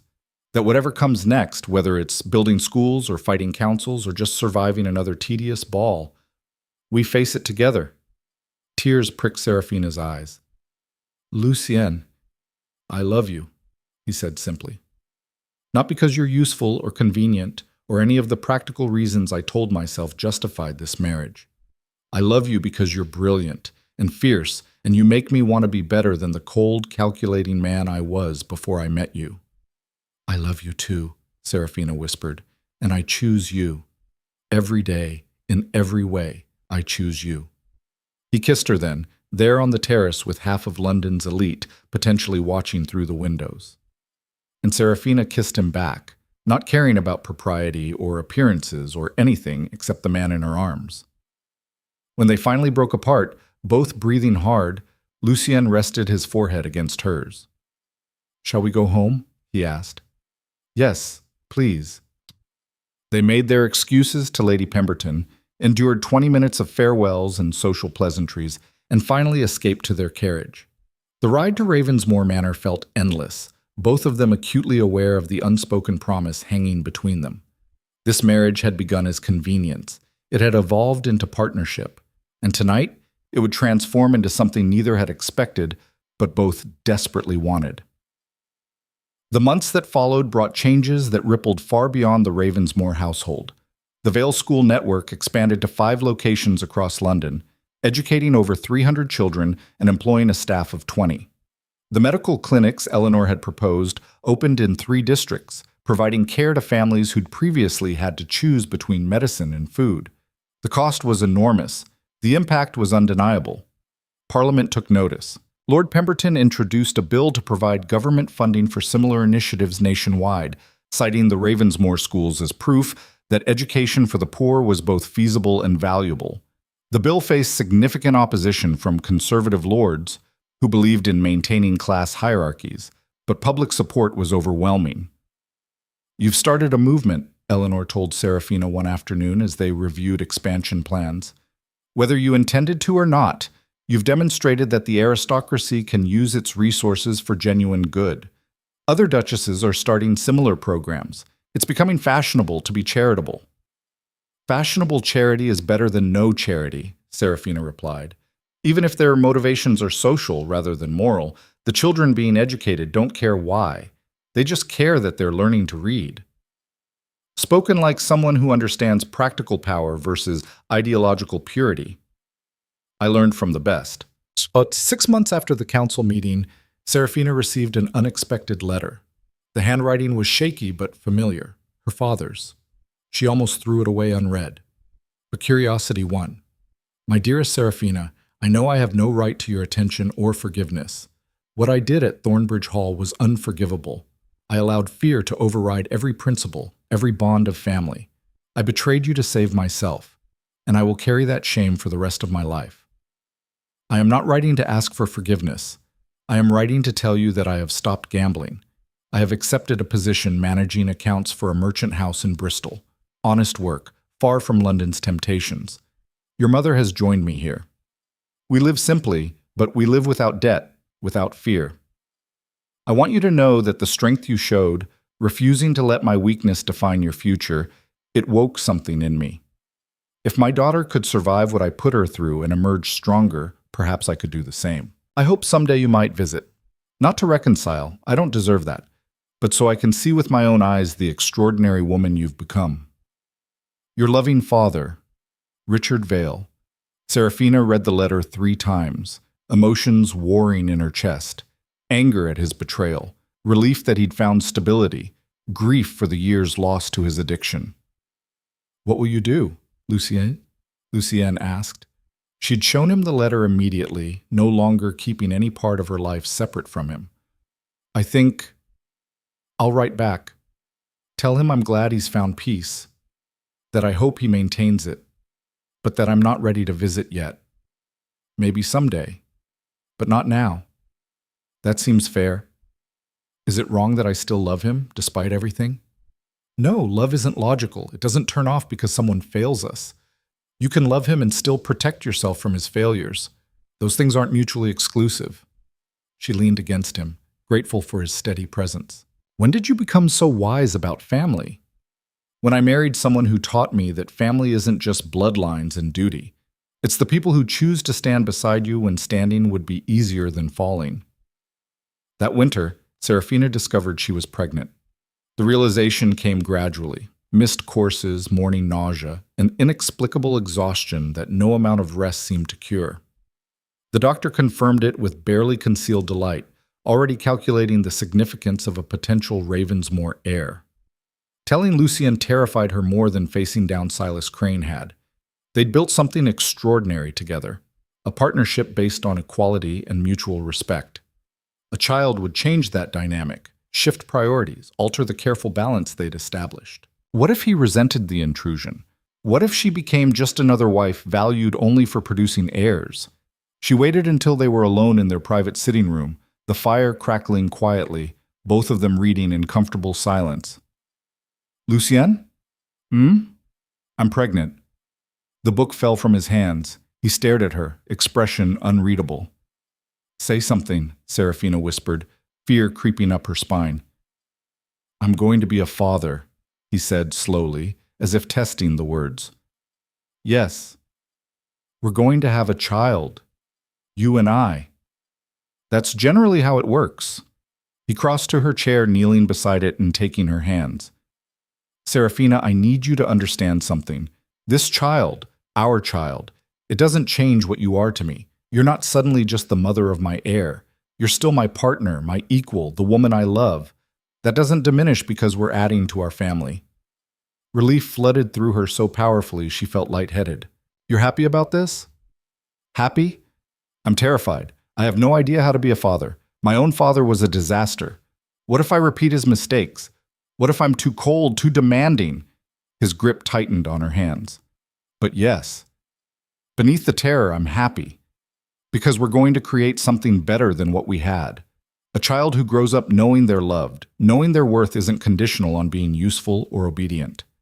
Seraphina pulled him close, holding him as tears streamed down her face. Happy tears this time, not the desperate ones she'd shed so many months ago. We'll figure it out together, she said, just like everything else. Together, he agreed. The pregnancy announcement caused the expected social frenzy. Congratulations poured in from every corner of London society. The betting books at White's immediately opened wagers on the child's gender. Mrs. Daventry began preparing nurseries with military efficiency. And through it all, Seraphina continued her work. The schools expanded to 10 locations. The medical clinics added dental services. Eleanor's network now included over 50 prominent women, all contributing resources and expertise to various charitable causes. You're not supposed to be working this hard while pregnant, Eleanor chided during one particularly long planning session. I'm pregnant, not incapacitated, Seraphina replied, reviewing architectural plans for a new facility in Southwark. Besides, this child is going to inherit a legacy of meaningful work, not idle luxury. Better they start learning young. 8 months later, Seraphina gave birth to a daughter. The labor was brutal. 16 hours of agony that left her exhausted and shaking. But when they placed the baby in her arms, tiny and perfect and screaming with impressive volume, everything else fell away. She has your eyes, Lucien said softly, sitting beside the bed, one finger gently stroking their daughter's cheek. And apparently my temper, based on those lungs. What should we name her? They'd discussed names endlessly during the pregnancy, never quite settling on the perfect choice. But looking at their daughter now, Seraphina knew. Eleanor, she said, after the woman who taught me that power is meaningless unless you use it to help others. Lucien smiled. Eleanor Marguerite Thornbridge. The initials work out to EMT. We can tell people we named her after my aunt to appease family politics. When actually we're claiming the name as our own, stripping Marguerite of that legacy entirely. Exactly. I married you for your mind, you know. Among other things. Lady Eleanor Thornbridge, Ellie, as they called her, became the center of their world without diminishing the space they'd created for each other. Lucien proved to be a devoted father, nothing like the cold, distant parent he'd feared becoming. He held Ellie for hours, reading to her from books she couldn't possibly understand, telling her stories about her mother's strength and courage. She needs to know, he said one evening, cradling their sleeping daughter. She needs to understand that her mother was discarded and dismissed and nearly destroyed, but refused to accept that verdict. That she fought back and won. that she changed not just her own life, but hundreds of other lives through her work. She'll know, Seraphina promised. We'll make sure she knows that strength matters more than sweetness, that courage is more valuable than compliance, that she can be whoever she chooses to be. 2 years after Ellie's birth, Seraphina stood before Parliament. Lord Pemberton's education bill had finally advanced far enough to require public testimony from its primary advocates. Eleanor had been scheduled to speak, but a sudden illness prevented her attendance. She'd asked Seraphina to take her place. "This is unprecedented," one of Lucien's political allies warned. "A duchess addressing Parliament? The Conservatives will use it as ammunition to block the bill entirely." "Let them try," Seraphina replied. "They've been blocking progress for decades. Time someone stood up and made them defend their positions publicly." The parliamentary chamber was imposing, centuries of British power concentrated in one room, all of it currently focused on the young duchess who dared to speak where women traditionally remained silent. Seraphina stood at the designated position, her notes before her, and looked out at the assembled lords. Some faces were friendly, Pemberton, several others who'd supported her work. But many were hostile, arms crossed, expressions suggesting they'd already decided against listening. She thought about the girl who'd fled the Ashford ball in tears, about the woman who'd married a stranger for survival, about the duchess who'd faced down criminals and councils and earned her place through combat rather than inheritance. And then she spoke. "My lords, I appear before you today not as a duchess seeking favor, but as someone who has witnessed firsthand the transformative power of education. 2 years ago, I helped establish schools in London's poorest districts. We began with 73 students. Today, we educate over 800 children across 10 locations. Children who previously had no access to learning now read, write, calculate, and understand the world beyond their immediate circumstances." She paused, letting the numbers sink in. "Some of you will argue this is charity, not government responsibility. That the poor have always existed and always will. That education won't change fundamental class structures or economic realities. I'm here to tell you that argument is not just wrong, it's cowardly. It's the argument of men who fear change more than they value justice." Murmurs rippled through the chamber. One lord stood, objecting. "Your Grace, this body does not require lectures on—" "I'm not lecturing, Lord Hartwick. I'm presenting evidence." She'd anticipated resistance, prepared for it. "In our first school, we tracked student outcomes. After 1 year of education, employment among the students' families increased by 30%. Crime in the surrounding district decreased by 15%. Disease mortality rates dropped by 20% because educated families understood basic hygiene and sought medical care earlier. This isn't charity, it's investment in national stability and prosperity." She continued for 20 minutes, marshalling data, presenting case studies, systematically dismantling every argument against the education bill. When she finished, the chamber was silent. Then Lord Pemberton stood, beginning a slow applause that spread through his allies. Not universal approval, many lords still sat stone-faced, but enough to matter. The bill passed 3 weeks later by a narrow margin. Within a year, government-funded schools began opening across England, modeled on the Ravensmoor system. Thousands of children gained access to education that would have been impossible otherwise. "You changed the country," Lucien told her the night the bill's final implementation was announced. "One speech. You stood before Parliament and forced them to acknowledge reality." "I just presented facts they couldn't ignore." "No. You presented facts they didn't want to hear and made it politically impossible to dismiss them. That's not just intelligence, that's power." Seraphina looked out the window of their London townhouse, watching carriages roll past carrying lords and ladies to evening entertainments. Somewhere in those streets were children who would attend school tomorrow because of the work she'd done. Children whose futures had expanded beyond the circumstances of their birth. "Do you ever think about where we started?" she asked. "That ballroom, Adrian's cruelty, your cold proposal?" "Constantly. It seems impossible that was only 3 years ago." "If you could go back knowing everything that would happen, the battles, the danger, all of it, would you still make the same choice?" Lucien pulled her close, his arms wrapping around her from behind. "Every single time. Because that choice gave me you. And everything else, the schools, the changes, the legacy we're building. All of it flows from that one decision to marry a woman society had dismissed as worthless. I was never worthless. I know, but you had to prove it to a world determined not to see.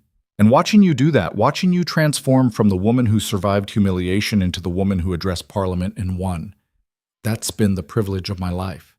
Ellie's cry echoed from the nursery upstairs. Seraphina moved to check on her, but Lucien caught her hand. I'll go. You've changed enough lives today. Let me handle one small one. He disappeared up the stairs, and Seraphina heard him soothing their daughter with quiet words and gentle songs. She stood alone in the sitting room, surrounded by the trappings of the life she'd built. Books from her schools, letters from grateful parents, newspaper clippings about the education bill.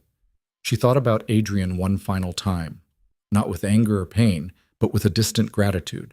His cruelty had been the catalyst that forced her to stop believing in fairy tales and start building reality.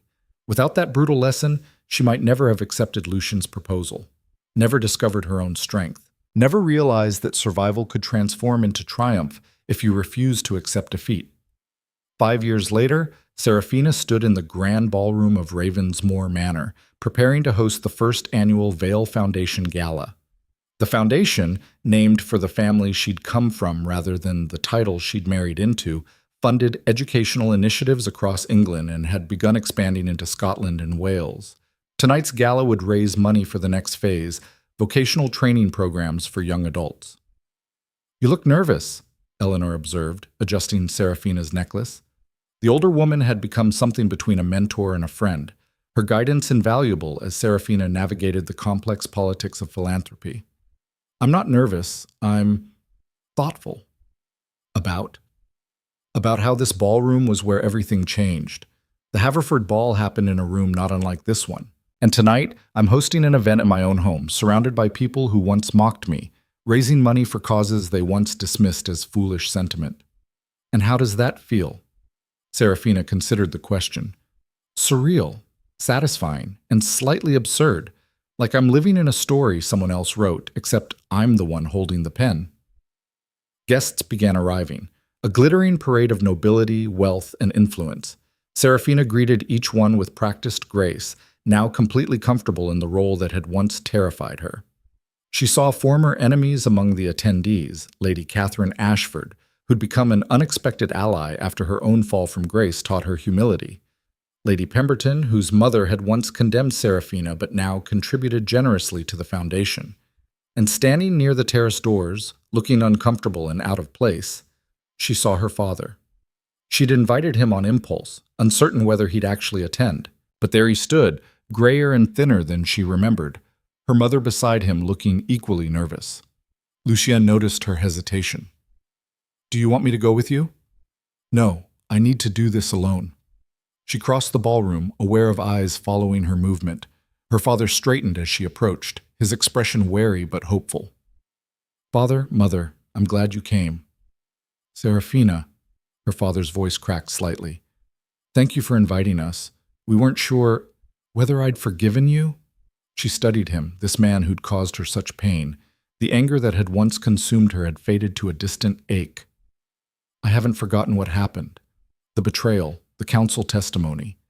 But I've also learned that holding on to resentment only damages the person carrying it. So while I'm not ready to pretend everything is resolved, I'm willing to try moving forward. Her mother reached for her hand. You've become extraordinary, darling. Everything we hoped you'd be and so much more. I became what I needed to be to survive. And then I decided survival wasn't enough. I wanted to actually live. Seraphina glanced around the ballroom. This foundation, the schools, all of it, it's proof that the worst moments of our lives don't have to define us. We can choose what comes next. Her father's eyes glistened with tears. I'm so proud of you, and so ashamed of who I was when you needed me to be stronger. Then be stronger now, not for me, but for yourself. You've stayed sober, found honest work. That's not nothing, Father. Keep building on it. They stood in awkward silence for a moment, 3 people bound by blood and history, but separated by wounds not yet fully healed. Would you like to meet your granddaughter? Seraphina asked finally. Ellie is upstairs with her nurse, but I'm sure she'd enjoy meeting her grandparents. Her mother's face transformed with joy. We'd love that. If you're certain, I'm certain. She led them upstairs, away from the party, to the nursery where 5-year-old Ellie was supposed to be sleeping, but was instead sitting up in bed, reading a book far too advanced for her age. Mama? Ellie set down the book, her face lighting up. Is the party over already? Not yet, darling, but I wanted you to meet some people. This is your grandfather and grandmother Vale, my parents. Ellie studied them with Lucian's direct, assessing gaze. Hello. Do you live far away? Mama said you live in Bristol. We do, Seraphina's father said, kneeling to be at Ellie's level. But we'll visit more often now, if that would be acceptable to you. Can you read? Ellie asked seriously. Yes, I can read. Good. Then you can help with my studies. Papa says reading is important. Mama says learning is power. I want to learn everything. Seraphina smiled, recognizing her own determination reflected in her daughter. You will, sweetheart. You'll learn everything you want to know. Now, try to sleep. Tomorrow is a school day. But I want to stay up and meet people at the party. When you're older. For now, sleep. Seraphina kissed her daughter's forehead, then led her parents back downstairs. They parted with tentative promises to write, to visit, to slowly rebuild what had been broken. The gala continued into the early morning hours, raising far more money than projected.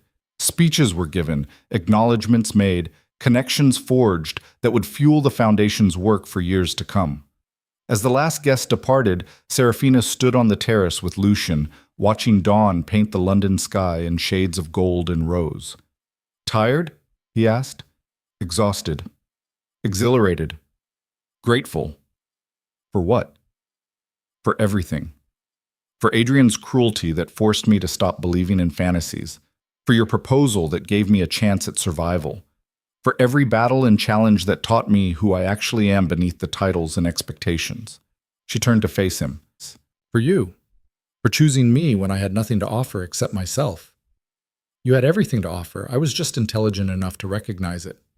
We've built something extraordinary, haven't we? Not just this foundation or the schools. Us. This partnership. This family. We have. And we're not finished. There are more schools to build, more policies to change, more lives to improve. He pulled her close. More children to raise who'll carry this work forward. Are you suggesting we have another baby? Eventually, when you're ready, when we've accomplished the current goals and set our sights on new ones. He kissed her softly. But mostly I'm suggesting that we keep living the life we've chosen, together, building something that matters. Seraphina rested her head against his chest, listening to his heartbeat, steady and sure. She thought about the woman she'd been, the naive girl expecting romance, the desperate daughter seeking salvation, the broken thing left bleeding on a ballroom floor. And she thought about the woman she'd become, the Duchess who addressed Parliament, the founder of a national education network, the mother raising a daughter to be fearless, the wife who'd transformed a business arrangement into genuine love. The journey between those two versions of herself had been brutal. Survival had demanded sacrifices she'd never imagined making. But standing here, watching the sunrise over a city she'd helped change, surrounded by the life she'd built through courage and determination and refusal to accept defeat, she wouldn't trade a single moment of it, because the truth was simple. Fairy tales were lies. But the story she'd written for herself, through pain and perseverance, through failure and triumph, through learning that love earned was worth more than love promised, that story was real. And it was only just beginning. Years later, when someone asked Duchess Seraphina Thornbridge about her success, about how a discarded woman had become one of England's most influential figures, she would smile and tell them the truth. I stopped waiting to be chosen. I stopped believing my worth depended on someone else's approval. I chose myself. And everything else followed from that single decision. In a world that tried to diminish her, Seraphina had refused to shrink. She had risen instead. And in rising, she had proved that the most powerful thing a woman could do was refuse to accept the limits others tried to place on her life. The ballroom where she'd once been humiliated now hosted galas that changed lives. The title she'd married for survival now carried weight she'd earned through merit. The man who'd offered her a cold arrangement now loved her with a warmth that defied every cynical expectation. And the children who studied in her schools, who would grow up with opportunities their parents never had, who would carry forward the legacy of education and empowerment, they were the real victory. The proof that one woman's refusal to accept defeat could ripple outward, changing not just her own story, but countless others. Seraphina Vale had entered London society as nothing. The Duchess of Ravensmore had become everything, and she was nowhere near finished yet.